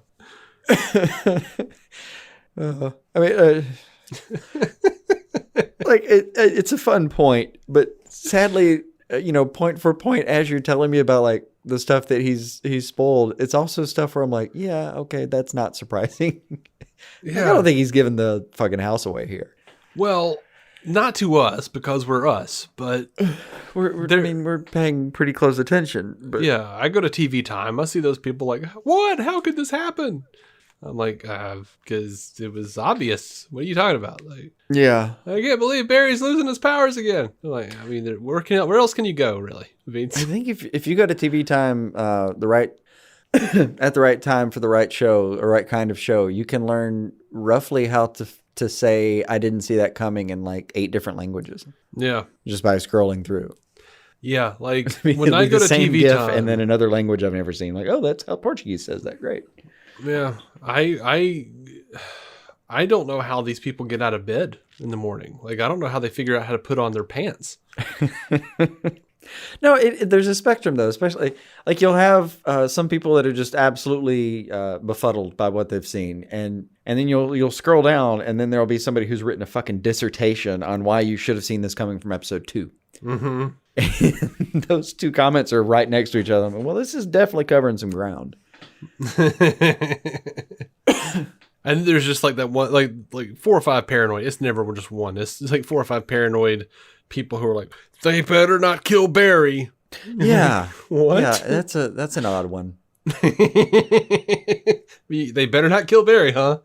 All right. And it does crack me out because it's the kind of naivety that I only remember having it when I was so young that I thought Batman 66 was for reals. Yeah, this like is when I was like, I don't know how he's gonna get out of the clam. This is like the kid who starts crying because he has to go. His parents want to go to the store, and he wants to finish Power Rangers to quote unquote see how it ends.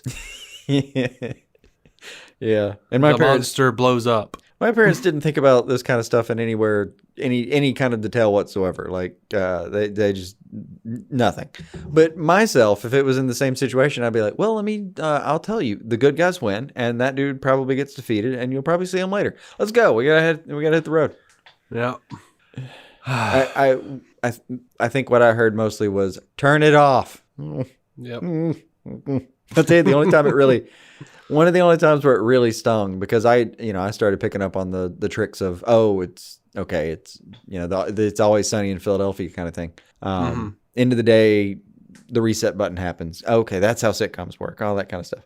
And then there was like some episode of Next Generation I was watching where it was part of the Q saga. Yep. And I was like halfway through the episode, and out of nowhere, my parents suddenly that night realized I was watching television past 9 o'clock because it started at 9. And I watched every damn night at 9. And then this one night, after I'd been trying to find this episode, I would legitimately turn it on hoping to see more of this story. And then finally they re-aired that one episode where I was like, oh my God, I've been waiting to see the end of this. And that was the night they decided to pop in on me and be like, you're not supposed to watch. Turn that off. You're kidding, right? Jeez. It was heartbreaking. Heartbreaking, I tell you. Yeah. So I think I later asked you how that ended because I was still... Oh, God. Still confused. It's all on Netflix, man. Come on. I was back Get in... it together. Get it together. Back in... it was actually back when we met, like back in the 2009. Yeah. It was back in that kind of day where it was like, okay, how did this story end up going? Because I never got to see it. Netflix was still handing out DVDs, bro. Yeah, that's true. Titans. We got some Titans news at the FanDome. We're getting Red Hood. Mm-hmm. Looks like he's not going to have to die to get there, though. Yeah. He's not going to have to be a dead Hood before he's a Red Hood. No, they decided that version was an asshole enough to just go ahead and put him in the uniform. Yep. So, and now he's just he's just got an obsession to take down his old team. That's the whole thing. Yeah. We've got Titans has announced Commissioner Barbara Gordon at that.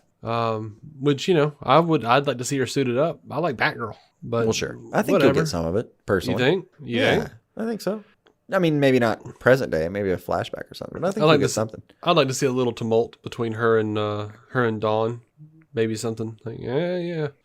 Look, I just don't know if you can drop Barbara Gordon and not put her in a Batgirl situation eventually. Just I mean, you can, at but least as a flashback. Oh, it can definitely be done. I don't know, man. If I was putting money on something, I'm gonna put money on it. I think you'll see something. I'm down for Babs, though. I'm down for Babs. Sure.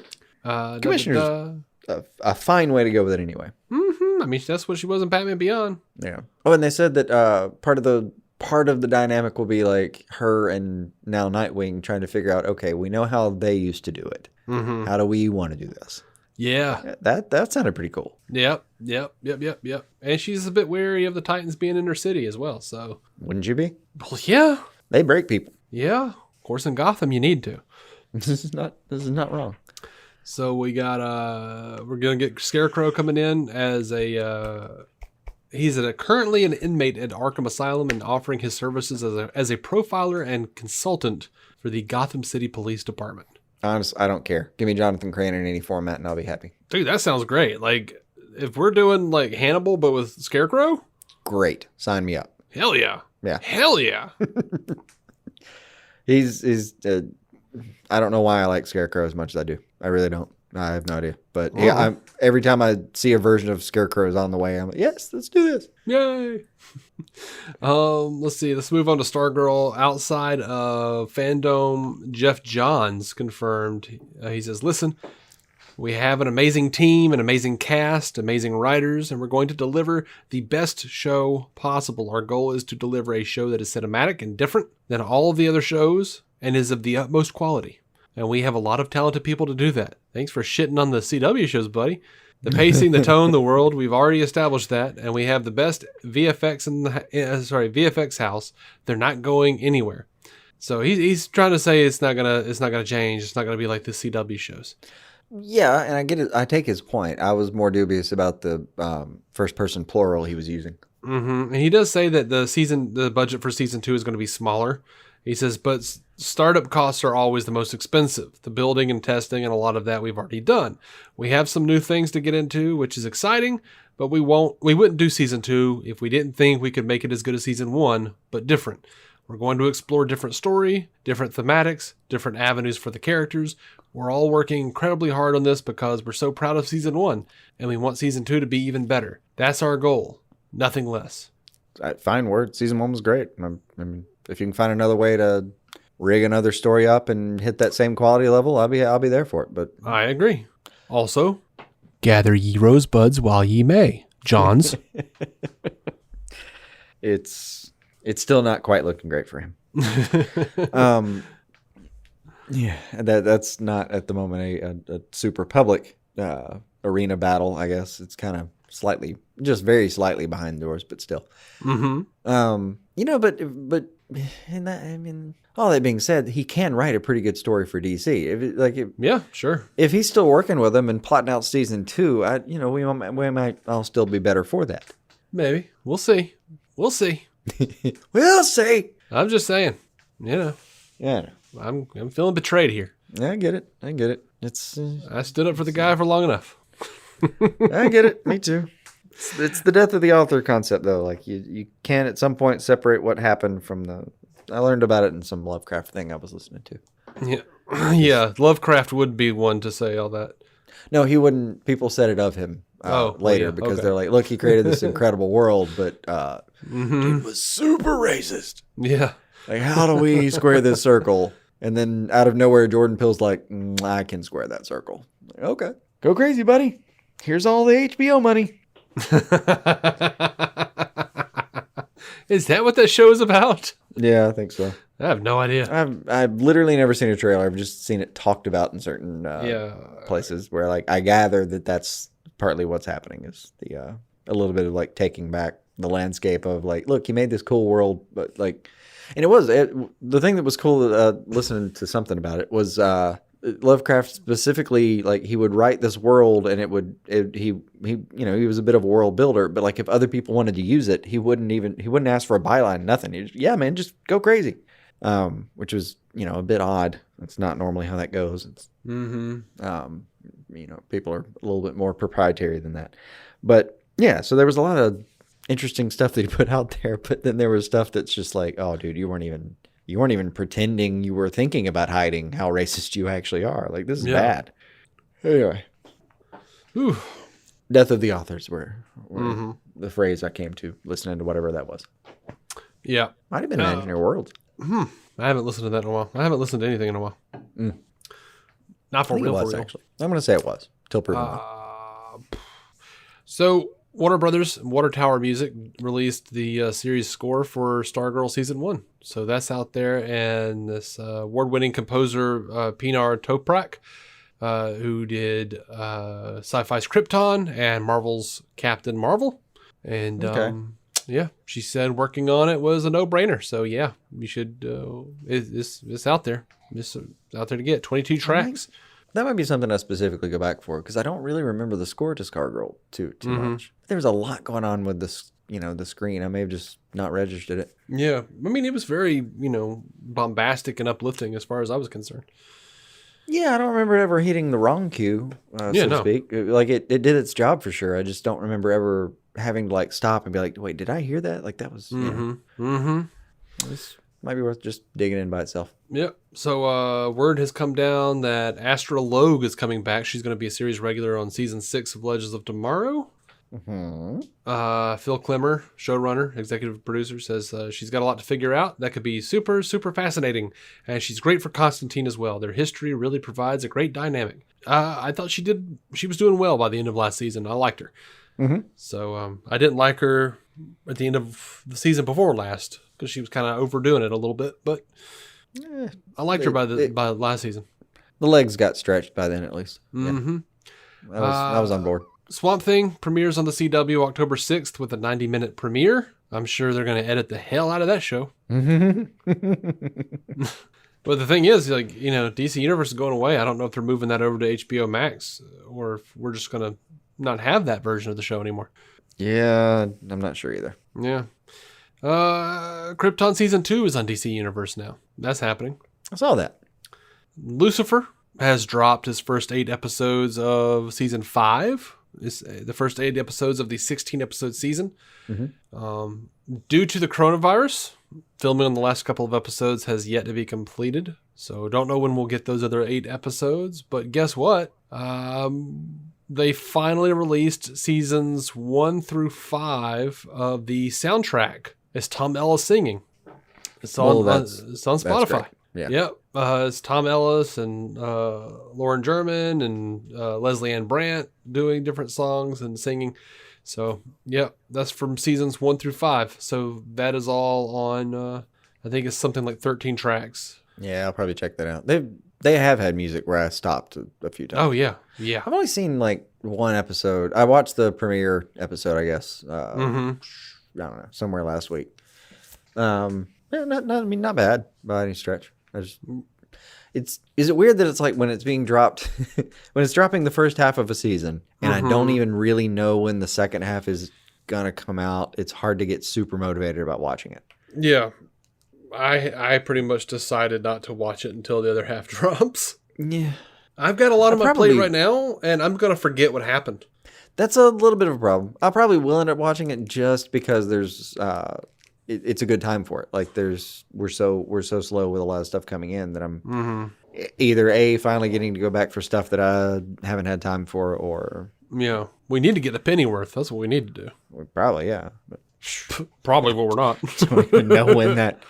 I don't know. I don't know. It's like every time I think we're about to have time for something, it just never materializes. Yeah, well, it's not a bad problem to have constant content, I guess. Yeah. By the way, Lucifer is topping the Netflix charts. Number one. He was a popular figure. I didn't realize how much so until it was gone, and then he just hit every top character, top show. It's like, man, I didn't know the depths of it. It's gonna be a thing where, like, streaming services that don't normally get the kind of viewership that a network show gets. I wonder if, like, it wouldn't be in their best interest to, like, have a network, like, pay a network to run the first season of a streaming show, and then have them cancel it, create a false sense of injustice for people to, like, holler about, and then be like, well, we picked it up. No, you had it the whole time. So you're saying this is going to be the new maneuver. It might be. We're past the Ryan Reynolds dropping the Deadpool footage trick. Yeah, we all know that trick now. Mm-hmm. Now it's the get yourself false canceled trick. Yep. All right.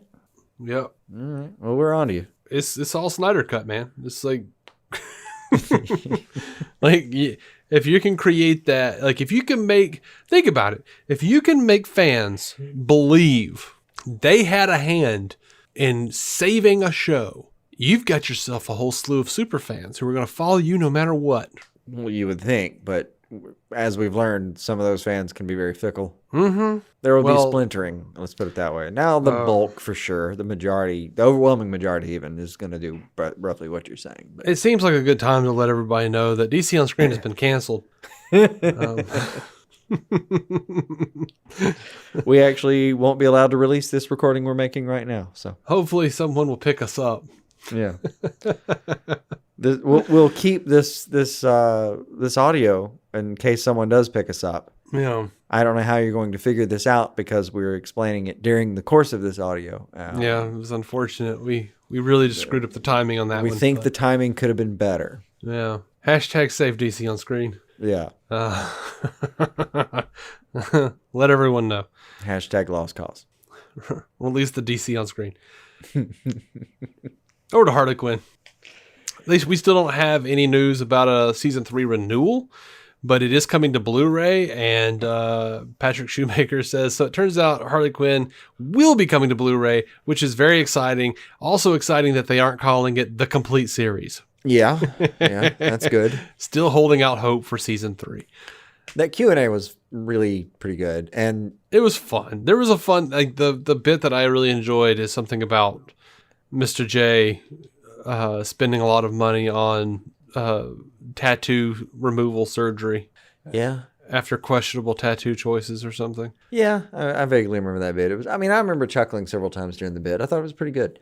But my favorite, though, was she mentioned something about, like, is there going to be a season 3? And she's like, well, I don't know. It's extremely cheap to make. And I forget maybe I even wrote that down. I think I half remember writing that down.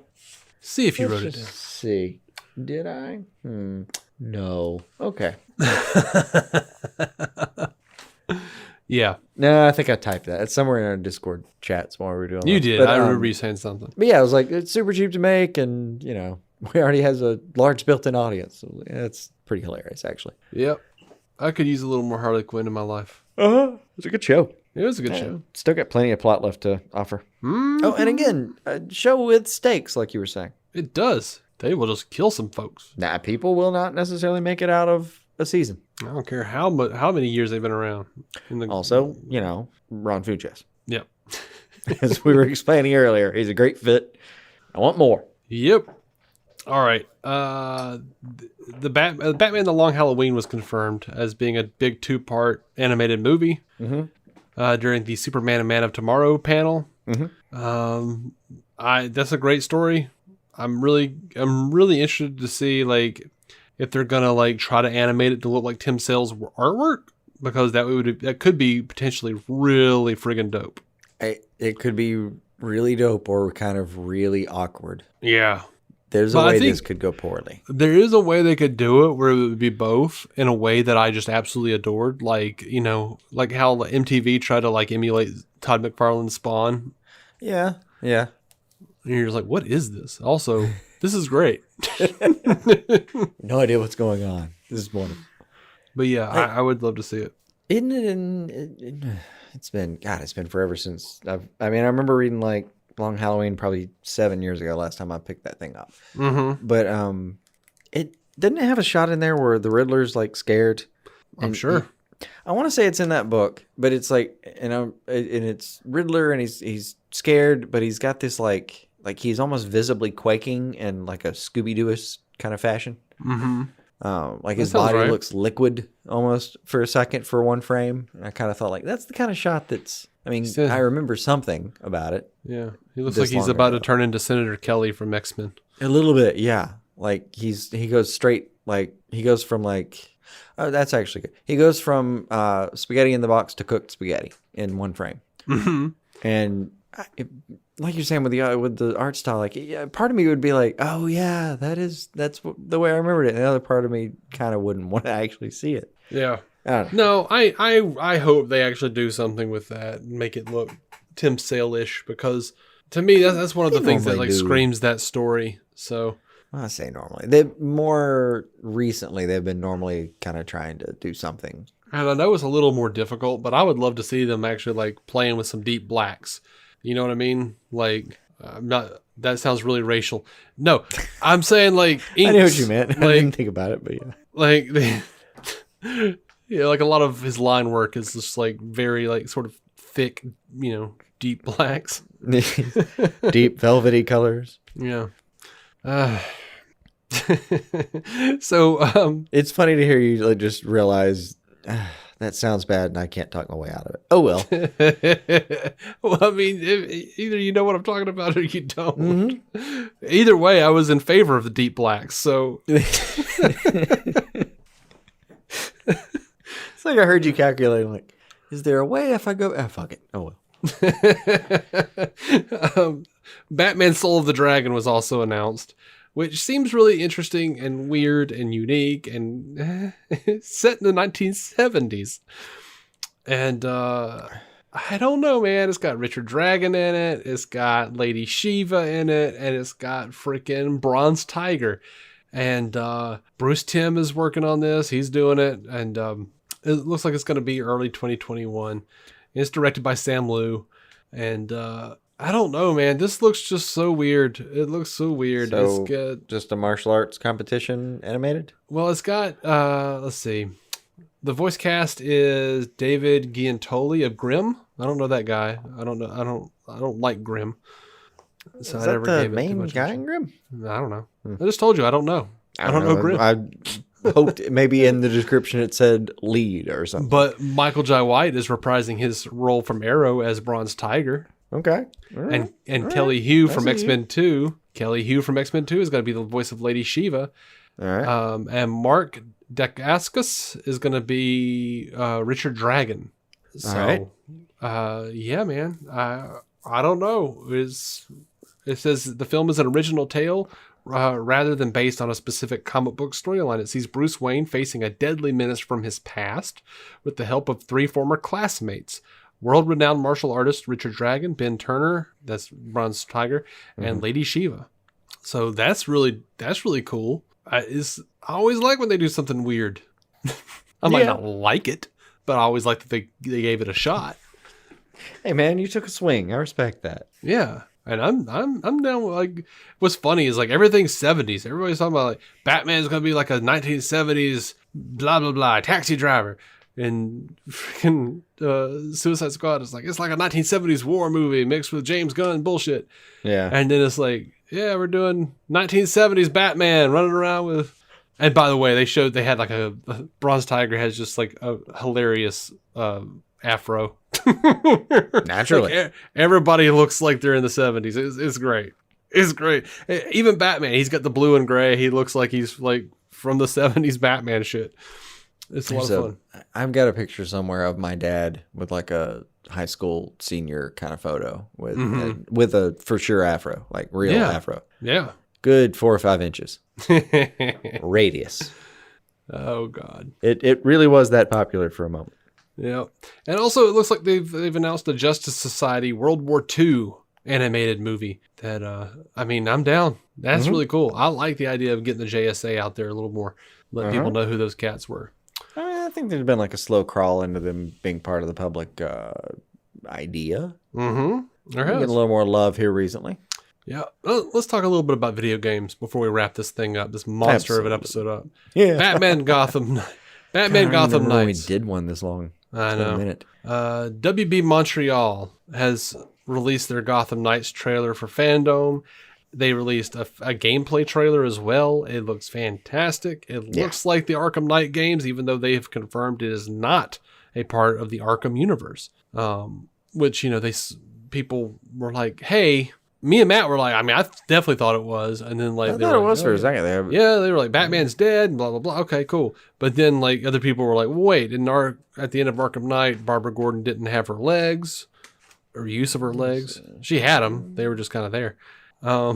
Yeah. Okay. And Jim Gordon was still alive. So, but in this, we've got Batman talking about Jim Gordon being dead, and Barbara's got full mobility.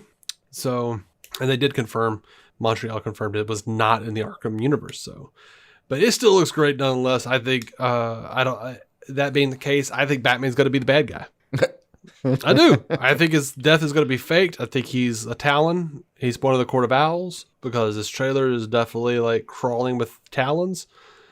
It's crawling with talons. And I think it looks fantastic. I do. I'm definitely, and by that I mean, man, I'm gonna have fun watching that on YouTube. I really wasn't kidding. Like, between I mean, I've already seen like some Spider-Man action that looked pretty fun, and that Avengers game kind of looks pretty sweet. Yes, it does. And then by the time they got through showing me the trailers, then I was like, okay, so apparently I'm buying a console here in the future. Yeah, and it's gonna have to be like one of the new ones. Well, I looked into it, and apparently end of 2020 they're planning on releasing PS5. Yeah, and it's gonna be one of them. Yeah, I might go. Well, and then I looked into the game itself, and it should be backwards compatible for PS4, but also able to take advantage of PS5. Apparently. Yeah. Yes, but, and there's a big but here. Suicide Squad: Kill the Justice League is not backwards compatible. It will only be for the new stuff. The new. I did not consoles. get to look into that yet. So yeah, that's okay. Cool. I looked into it for you. Thank you. You're screwed. Yeah. Well, I mean, if I was gonna get one, I might as well get the new one. But. I like how that's where you've backstepped into. Oh, now that I have no choice, I might as well get the new one. Kinda, yeah. Well, and I guess I was leaning towards PlayStation this time, because last time that I went out on a limb and actually bought a system, it was an Xbox. Well, let's do some PS Love this time. I don't really care. The buttons are in the same place, and they do the same thing when you push them. Well, hey man, you could always live stream your gameplay on Twitch and make it exclusive for patrons only. I don't reckon I know how that works. I don't either, but you're a smart guy, and I believe in you. My point is, apparently we'll figure it out. You could, hypothetically use some of that patron money to procure the necessary accoutrement. Oh, yeah, I guess there's that, but theoretically. I ended up, as I mentioned earlier, I had the Steam games, the Arkham games, and I'd just gotten so excited watching this. Man, I just kind of want to go play a little, just dick around. And I did. Yeah, but in this one, you can literally dick around because you can play Nightwing. Yeah, exactly. You're like running around like Space Ghost. I am a dick, dicking around. Dick. Well, there's a Red Hood too, so I can Jason around if I really feel like it. That's right. You can literally play Jason. That'd be nice. My girl, Batgirl is just. I just want to play Batgirl. I get it. Looked fantastic all around, to be honest. But I mean, I really do. I hate keyboard controls, and I hate having to use a mouse to look around. It's just I'm so used to having the two, controller. Keep thumb pads and everything at this point in my life. I literally was like, look, how can I, what's it going to cost me to fix this? And it's like $18 on Amazon. You can get a little USB controller. Done. That's fine. If I'm going to screw around, let me at least get the proper material. Yep. But yeah, it says, let's see. This is an original story set in DC's Batman universe with the Belfry as their base of operations. This new era of heroes will solve mysteries that connect the darkest chapter in Gotham's history. More Court of Owls shit. From its soaring towers to its underground criminal network. Embark on rich storylines, including face-offs against some of the most infamous DC supervillains, such as Mr. Freeze, who is set on engulfing Gotham in ice. Right. And it also says players must save Gotham from descent into chaos and reinvent themselves into their own version of the Dark Knight. Now, we did see in some of this, like, you could see their costumes changing throughout the game, like Robin becoming Red Robin. We saw Batgirl going from having a mask to like having like a full-on cowl and like an armored Batman look. Like, yeah, that's exciting. That's really interesting and makes me want to play it. And it's 2-player co-op. Yeah, that part's really my favorite part of it. It's one of the reasons that I finally talked myself into, over the course of all this, like, I mean, I know the Avengers game was going to be co-op, and it looks like both the games that we're talking about here are going to have some co-op. But like, I miss that. It's just a lot of fun to go explore a game. Like, my favorite version of any game is going to be story mode. Almost invariably. And then, like, I think the sole exception maybe is GoldenEye back in the day. But yeah, like, my favorite version of a game is like, tell me your story. Let me play the story. Yeah. And getting to actually go through it with somebody, it's one thing, like, me and you used to literally play the Arkham games in the room with each other. And we would just kind of do, color commentary. But you couldn't, like, you couldn't just chime in and actually play with me at any point, or, Yeah, not like with you, but like if you got stumped on a place, you'd hand me the controller and I'm like, oh, here it is. And you're like, I've been working on that for an hour. Yeah. And I'm like, yeah, it was dumb luck, man. I don't know. Did you look up? I did not. Okay. And then like 5 seconds later, I'm like, yeah, I don't want to keep doing this here. Well, what normally got you is like you'd play for a minute and then you get to a room of like 20 people and be like, and here you go. Yep. If you could take out these 20 people, yes, sir. Give me that. That's my specialty. Thank you. I know I would fight people. Yeah. But, also there would be like, and now we're at a part of the puzzle that I just don't feel like messing with. Here you go, buddy. Like, I don't know. I scanned the room twice with the detective mode. I don't know what the hell I'm looking. Just take it. Yeah. I remember a few times coming back and being like, how many Riddler trophies did you get? I got 4. Awesome. Cool. Or we'd be like, I can't figure out this Riddler trophy. You figure it out. Yeah. Like 20 minutes later. Damn it. How do you get there? I don't know. Maybe we don't have like a tool that we're supposed to have. We have all the damn tools. We have every gadget slot filled. Okay. Anyway. Have you tried jumping from the top of a tower onto the thing? No, I guess I haven't. Have you tried ritualistic suicide? Yeah. No. Hey, we got the trophy. We're dead now. Yeah. Suicide Squad killed the Justice League. This trailer was so much fun, man. It was. It was so much fun. I had me itching for some gameplay trailer. I really wanted to see the gameplay. I mean, they're just not there yet. That's all there is to it. But this one is set in the Arkham universe. Yes. And it's Rocksteady. It is, Tara Strong doing Harley. It's yes. And they said that you'll be able to switch between them while you're playing. As you go. Yeah. Yeah, as you go. Like, they made it sound like within the course of one mission, or like, let's say in this trailer, they go out on a little mini mission, they go take out some people, blah, blah, blah. Mm-hmm. They made it sound like the same way the camera's swapping between people, you could just be like, yeah, I'm going to go Deadshot now for a minute. And it says you can team up with friends, not a friend, but friends. So I'm guessing it's 4-player co-op, multiplayer co-op. I would think, yeah. But yeah, they were saying that you could, jetpack around as Deadshot, killing people. You can run around, as Harley. You can you can be everybody. Whatever it is, Boomerang's gonna ultimately be able to do. Yeah, because it looks like he's got like a speed force, a Boomerang speed force or something. It does. Somehow he's moving faster than normal with a Boomerang, and I don't really know what's going on with that. I do. I mean, but that is, I don't know. That's fun too. Like, you want to use some finesse, you get Harley. You want to do whatever it is that Boomer's doing, we'll figure that out later. Hey, you like shooting people from a distance, right? Some projectile combat? Cool. We got Deadshot for you. Oh, you just want to bludgeon some motherfuckers? I got somebody for you too. Like, honestly, it's kind of fun to play all those different styles. Same way it was in Injustice. Like, you want to be a bruiser? Cool, we got a few of those. Mm-hmm. I dug it. Yep, I thought it looked great. It was a lot of fun to see Superman roasting that dude. Yeah. They were just like, get out of here, spandex. We got a job to... Oh, shit. Actually, as far as like the acting of that animation goes, the look on his face when he gets hit with the boomerang at the end really kind of cracked me up. Mm-hmm. That was fun. You shouldn't have done that, Shock. There's this small look of like, did you really just throw... I'm a god. Okay. All right, you want to wrap it up with some more listener feedback we got here? Shoot, let's do whatever damage we can still. All right. My brain, no braining no more. Stu Little at SL Fricky on Twitter says, was there anything you felt like you should have hated, but actually loved? For me, the fact Gotham Knights is not in the Arkham universe, sorry Matt, is refreshing. And the fact that the Suicide Squad Cast Rooker as Savant, who's supposed to be a pretty boy, is pretty hilarious. Yeah, I didn't see anything that I should have hated, but actually loved. I just loved everything. The games are what I would say is like I expected not to really care and ended up being super excited about. Yeah, Maybe I the don't think closest I can get to hate that spectrum of emotion. Yeah.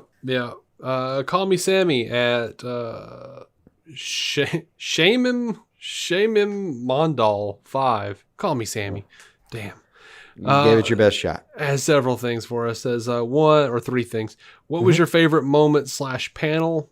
I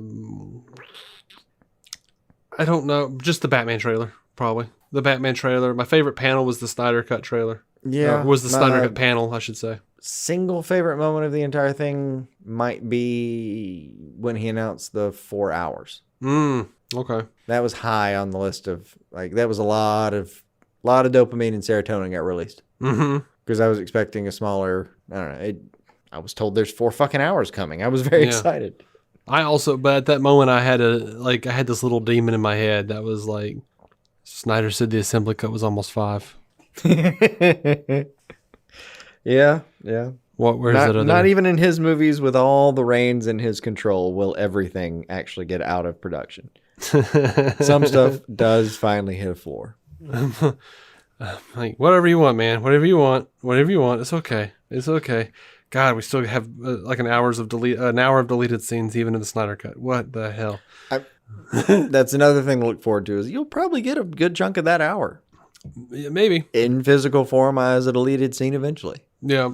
Well, I mean, I think or some of it. Yeah.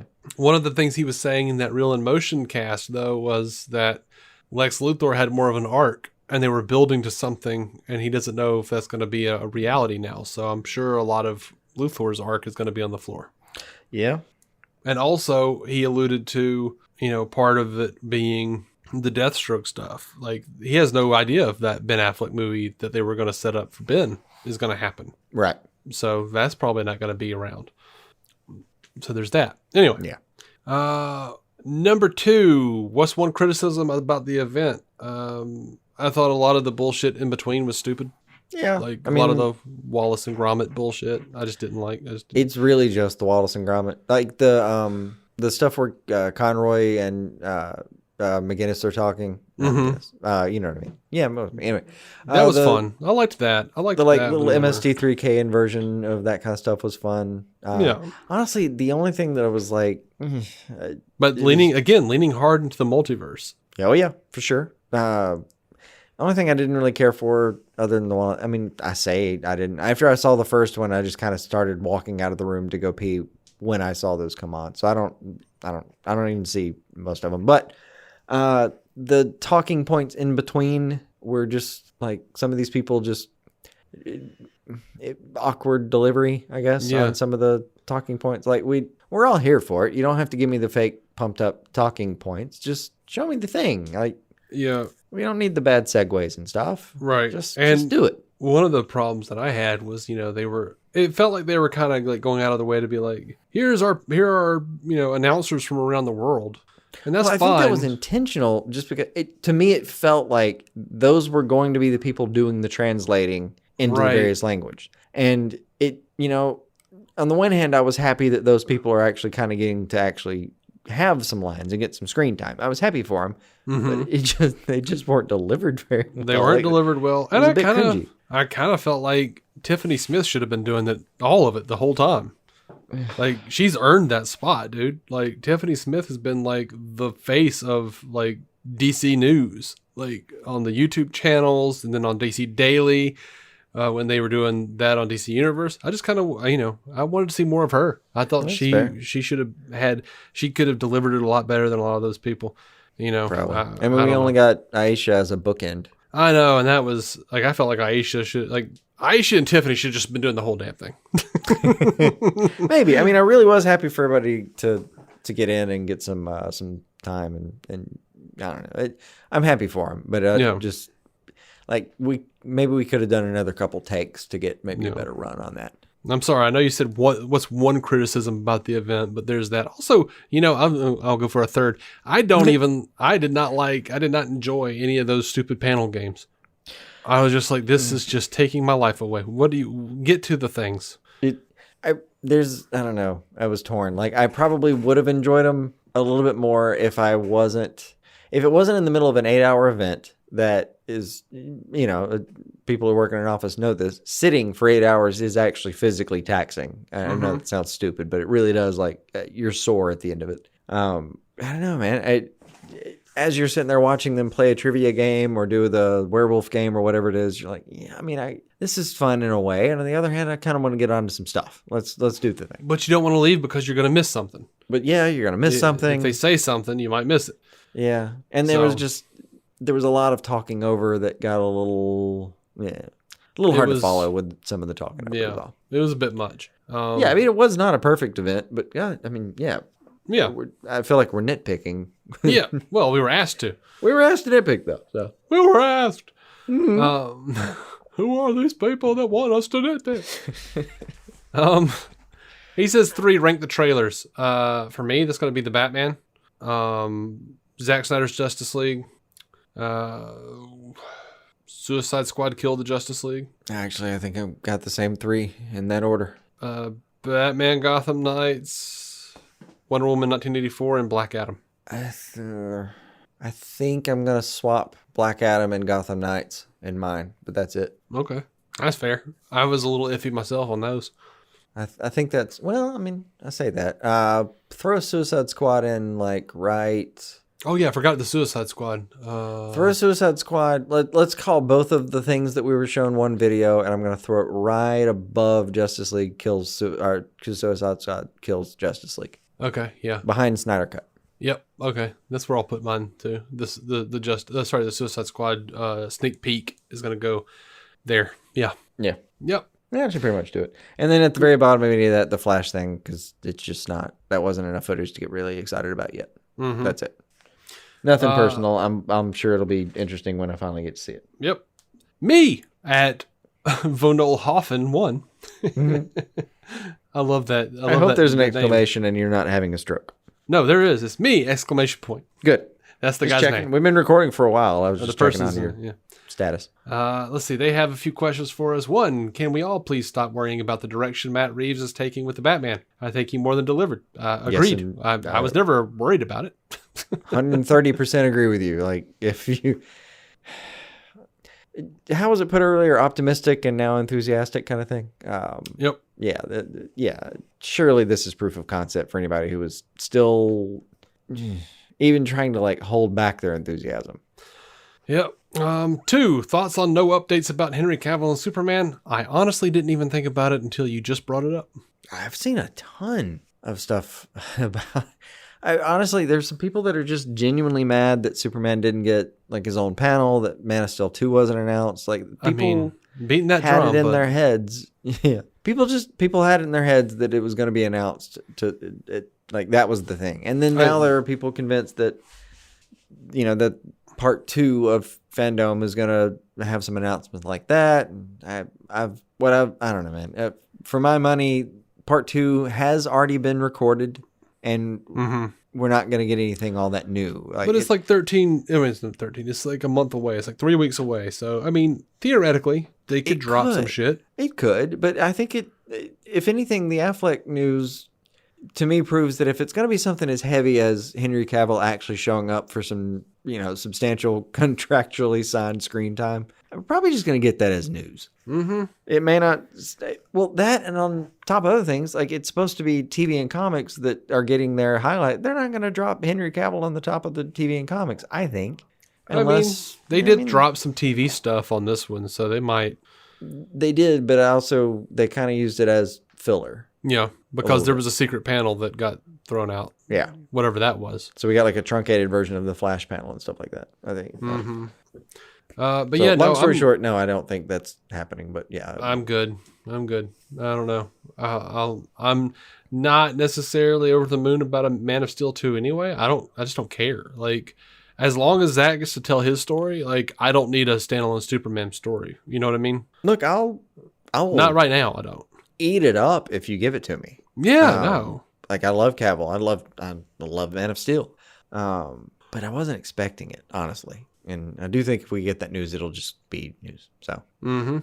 3, rank these candy choices: Reese's, peanut butter cups, Twix, or Kit Kat. Well, you named it. That's the order for me. I'm gonna swap Kit Kat and Twix. Okay, all right.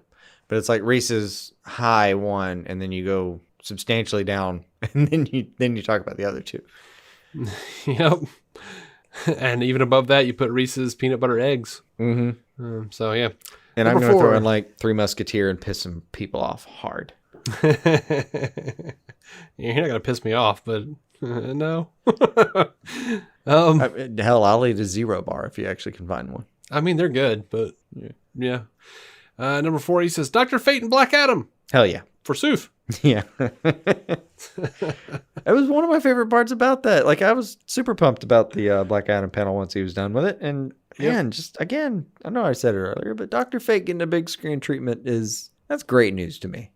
Yep. Number 5, best national coffee chain. Lines at Dunkin' Donuts are shorter.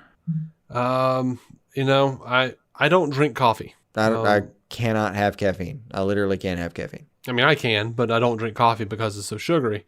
Because I can't stand coffee, or I can't like do coffee with a lot of sugar in it now. I miss it deeply. I could drink dark roast coffee black all day if I could handle the caffeine. But I'm gonna go with Starbucks because back in the day, going to Barnes and Noble, man, get me one of those. Loyalty. Yeah, get one of those like gigantic frappuccinos, double frap cap. Yeah. There's that. Yeah, I'd be doing it now if I could. So for me, they're both slightly irrelevant. It was actually one of the things I was kind of pissed about. It was like when everything started shutting down earlier. Starbucks had come out with these like coconut water based drinks that I there's a Starbucks inside the Target that I go to. So I saw them on the wall. I was like, holy shit, they finally got something I can actually try. And I'd even kind of scoped it out like, no, I think it's using a different machine. I can actually drink this and not, accidentally get caffeinated. And then COVID destroyed my chances of trying that drink, and it's in the wind, and who knows if they'll ever put it on the menu again. So yeah, that might have been a deciding factor, and it's gone now. Yep. I'm sorry, man.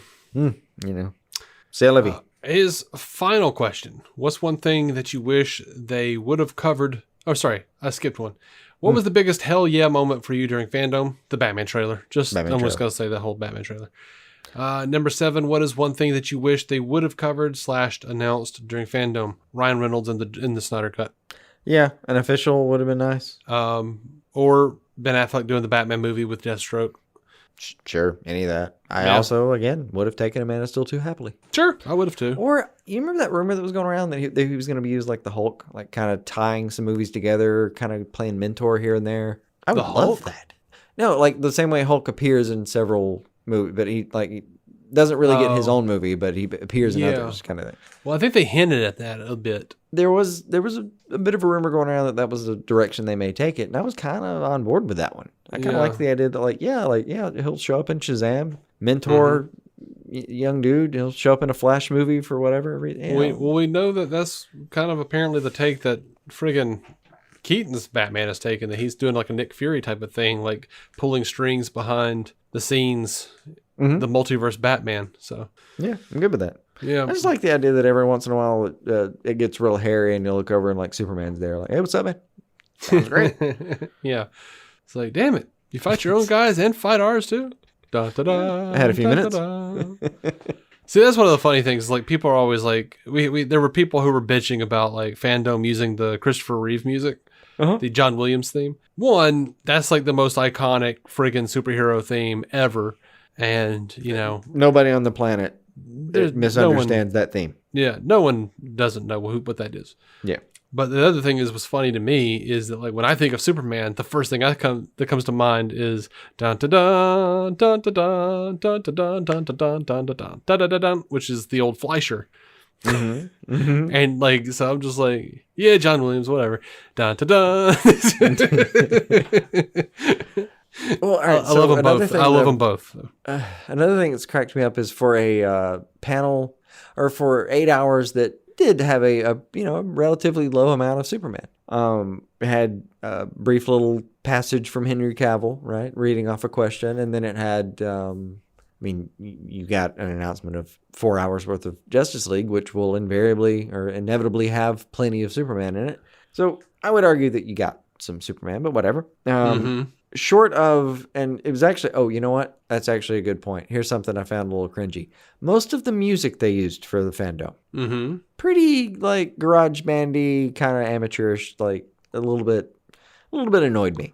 Okay. There were two glaring moments where I was like, well, this is definitely different. The only other music I heard other than just what sounded like some very stock rock band kind of stuff was the Man of Steel soundtrack. I heard, I'm pretty sure I heard that beginning and ending the whole thing. Like I know I saw the reference at the end where it referenced that they were using something off that soundtrack, but I'm pretty sure I heard it at the beginning too. So, he was there. Yeah, they had allusions to him at the very least. All right, Matthew Salvatore at Pure Genius Lego says, words cannot express how amazing all of the DC content was. The Snyder Cut teaser was beyond amazing.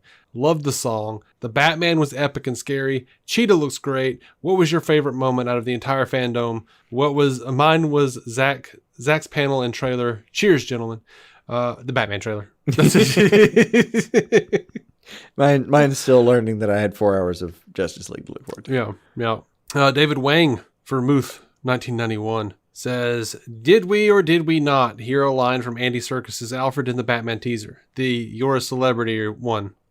I thought it was. Yeah, I thought it was, yeah. I mean, if it's not, that'll raise my eyebrows. Yeah, I think that was probably one. All right, so we have one more piece of feedback, and it is a voicemail. Ooh. Did you forget about the voicemail? I forgot that was going to be a thing. Hey guys, it's Joel from Houston. With everything that happened at DC FanDome, I was thinking that a cool way to have a very connected but disconnected universe in the movies and the shows would be cool if they made a movie kind of like Crisis on Infinite Earth, and you have all these other movies like the Suicide Squad, and then the first version of Suicide Squad, and then you have Zack Snyder's Justice League, and then you have the Shazam stuff, and the Wonder Woman stuff, and the Batman, and the Joker, and everything that's connected through the multiverse, right? If you could have one movie that later on down the line connects them, like a Crisis type of thing, where all those universes have to come together and have to, stop the antagonist, I'm assuming would be the Darkseid or the Anti-Monitor, or whoever you want it to be the big bad is, And so that way it gives you the freedom to have your movies be separate and not connected, but you pick out which ones are the ones that have the biggest fan base, and then you go based off of that one. That's the one that goes forward. Keep everything separated. Don't worry about connecting it until later on, 10 years down the road or something, much like the Marvel movies did. Just keep it all separated until you have to have a Crisis movie that connects them all. And that way you have the freedom to kill off which franchises you don't like. The ones that make the least money, the ones that have the least fan base, you can kill off those and be like, hey, but you'll still get a version of, for example, a lot of people didn't like the Harley Quinn Birds of Prey movie, or maybe they did. I myself loved it, but a lot of people didn't turn out for it because it didn't make the money.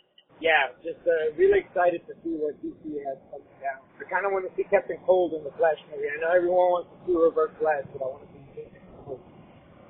Leonard. All right, Joel from Houston, man. Yeah, okay. So I think I'm getting what you're saying. We've been talking about this for a long time. How we would love to see a big movie event, sort of like an Endgame or an Infinity War, that was be Crisis on Infinite Earth. I've been saying this for years on the show, and until very recently, it just felt like a pipe dream. Sure. Now they're hitting so heavy into the multiverse, but I have to admit, I never considered the possibility of doing Crisis just to kill off your unpopular shit.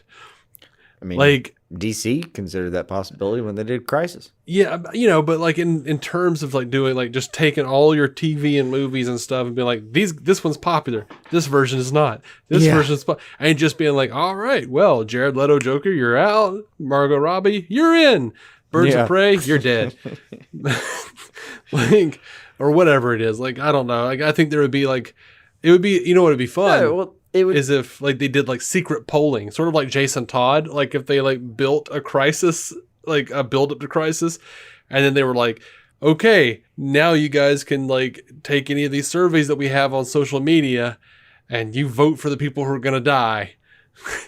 And no one knows who is going to be. Fun kind of way to do this. Like imagine like the CW, for instance, comes out and says, okay, well, Pedowitz takes the stage and says, here's the deal, guys.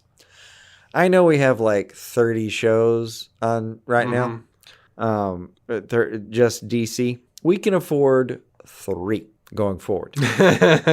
So what we're going to do is we're going to do it like a bracket style. We're going to have like, Batwoman and Supergirl. And they do it like a bracket, like a versus thing, until you get narrowed down to the 3 that survive. And they're like, cool, we'll get back to in a few months with how we're gonna make this work. And then you get to it, and now that you've gotten to do your voting and everything, and we know what shows survive the melee. Then you just write a satisfying crossover where the people who didn't get to continue going get like a satisfying out. Yeah. It's better than what they do with the actual comics. I mean, dude, when that run gets canceled, it may just get canceled. Yeah, that's true. If you're very lucky, they cancel you a couple months out, and the writer has time to be like, oh, fire all the bullets, as Snyder would say. Yep. So, yeah, I think it might be a fun idea. There's, I think they would have to have some sort of mechanism where they went in and said, like, the voting, you couldn't do, like if you like, I'm sorry, like you go to vote and like a little message comes up and says, I'm sorry, your feed says, go woke, get broke too many times this month. It's a selective survey. Yeah. Yeah. Like we don't like the way you talk about, people of color. You can't vote. I'm sorry, we discovered you still have a MySpace and a blog. You're not allowed. An active blog, mind you. Your Twitter bio says "get her done." You're not allowed. Yeah. But no, I mean it would be interesting. It would be an interesting way of doing it. It'd be kind of a fun list to write who's out. but that's sort of the thing is like how that's kind of where I'm getting hung up is like how do you decide there'd be some serious stuff I would use like we found on your feed where you shared a trailer that was leaked early that was you're out kind of thing. Right, yeah. You follow John Campea. You're out. You can't do it. But, I do, like, I would love to see what the criteria was for deciding whether or not a character or a franchise is truly popular. Because the thing is, like, Birds of Prey has been extremely popular among those who have seen it. Like, are we blaming marketing for naming it the wrong thing? What are we doing here? Yeah, like, I don't know. You can't let creatives name things. We don't know. I don't know what to call anything. Like, I sincerely wish, like, we have, I've got probably 160, 170 videos on YouTube. Only a few of them do well. Yeah. And some of that is truly because my content sucks. Some of that, and I know this because look, I've got stuff that sucks that has like 100,000 views. And it's because I just happened to stumbled upon having the right thumbnail and the right title. Yeah. Would love it if someone who knew what the hell they were doing just came in and retitled all of my videos. It was just like, here you go, buddy. You're welcome. Yeah, we optimized them for not sucking. Oh, great. Yeah. Actually, if anybody, I should start asking people, does anybody in our audience know how to do that? Because we could really use the help. Feel free. Anyway. Thank you so much, Joel, for calling in. I don't think it sounds. I don't think anything you're saying sounds absolutely insane by any stretch. I think there's more of a chance for it now than there ever has been in the entire history of DC on screen, on any kind of screen. Yeah. So with that, we are wrapped for this episode for 611. And, there will be some editing. There will be a little tinkering. But the time that I'm looking at right now is 4 hours and 32 minutes. Yeah, that's what I'm staring at too, and it feels like it. So, It sure as hell feels like it. It does. Good Lord. So anyway, thank you, all of you, for listening. Please, patreon.com/DC on screen. Man, I'm so tired. I've got to go sneak upstairs past a sleeping baby, and honestly, like, if there was a couch downstairs, that would be where I'd be living tonight. Yeah. Oh, you're not editing this tonight? Oh, no. Yeah, I wouldn't either. I'll get it in the morning, but no. Yeah, I definitely wouldn't. I'm like, you can edit it tonight, but I'm not putting that shit up. DCOnscreen.com for every episode. Talking about bed and I'm yawning. Yep. Truly, thank you, all of you, for listening. Thank you for your questions, your participation, sharing us on social media. It always means everything. It is just always great to hear from everybody. I love that people listen and respond to us and support us, give us money. Is crazy, but I love you for it. And until next time, keep some DC on your screen. We probably will talk about this stuff more. You messed up my DC on screen. Nah, I know. It's okay. I think they know we say that. Keep some DC on your screen. I'm sorry, buddy. If you were sorry, you'd stop doing it. I'm ending this now.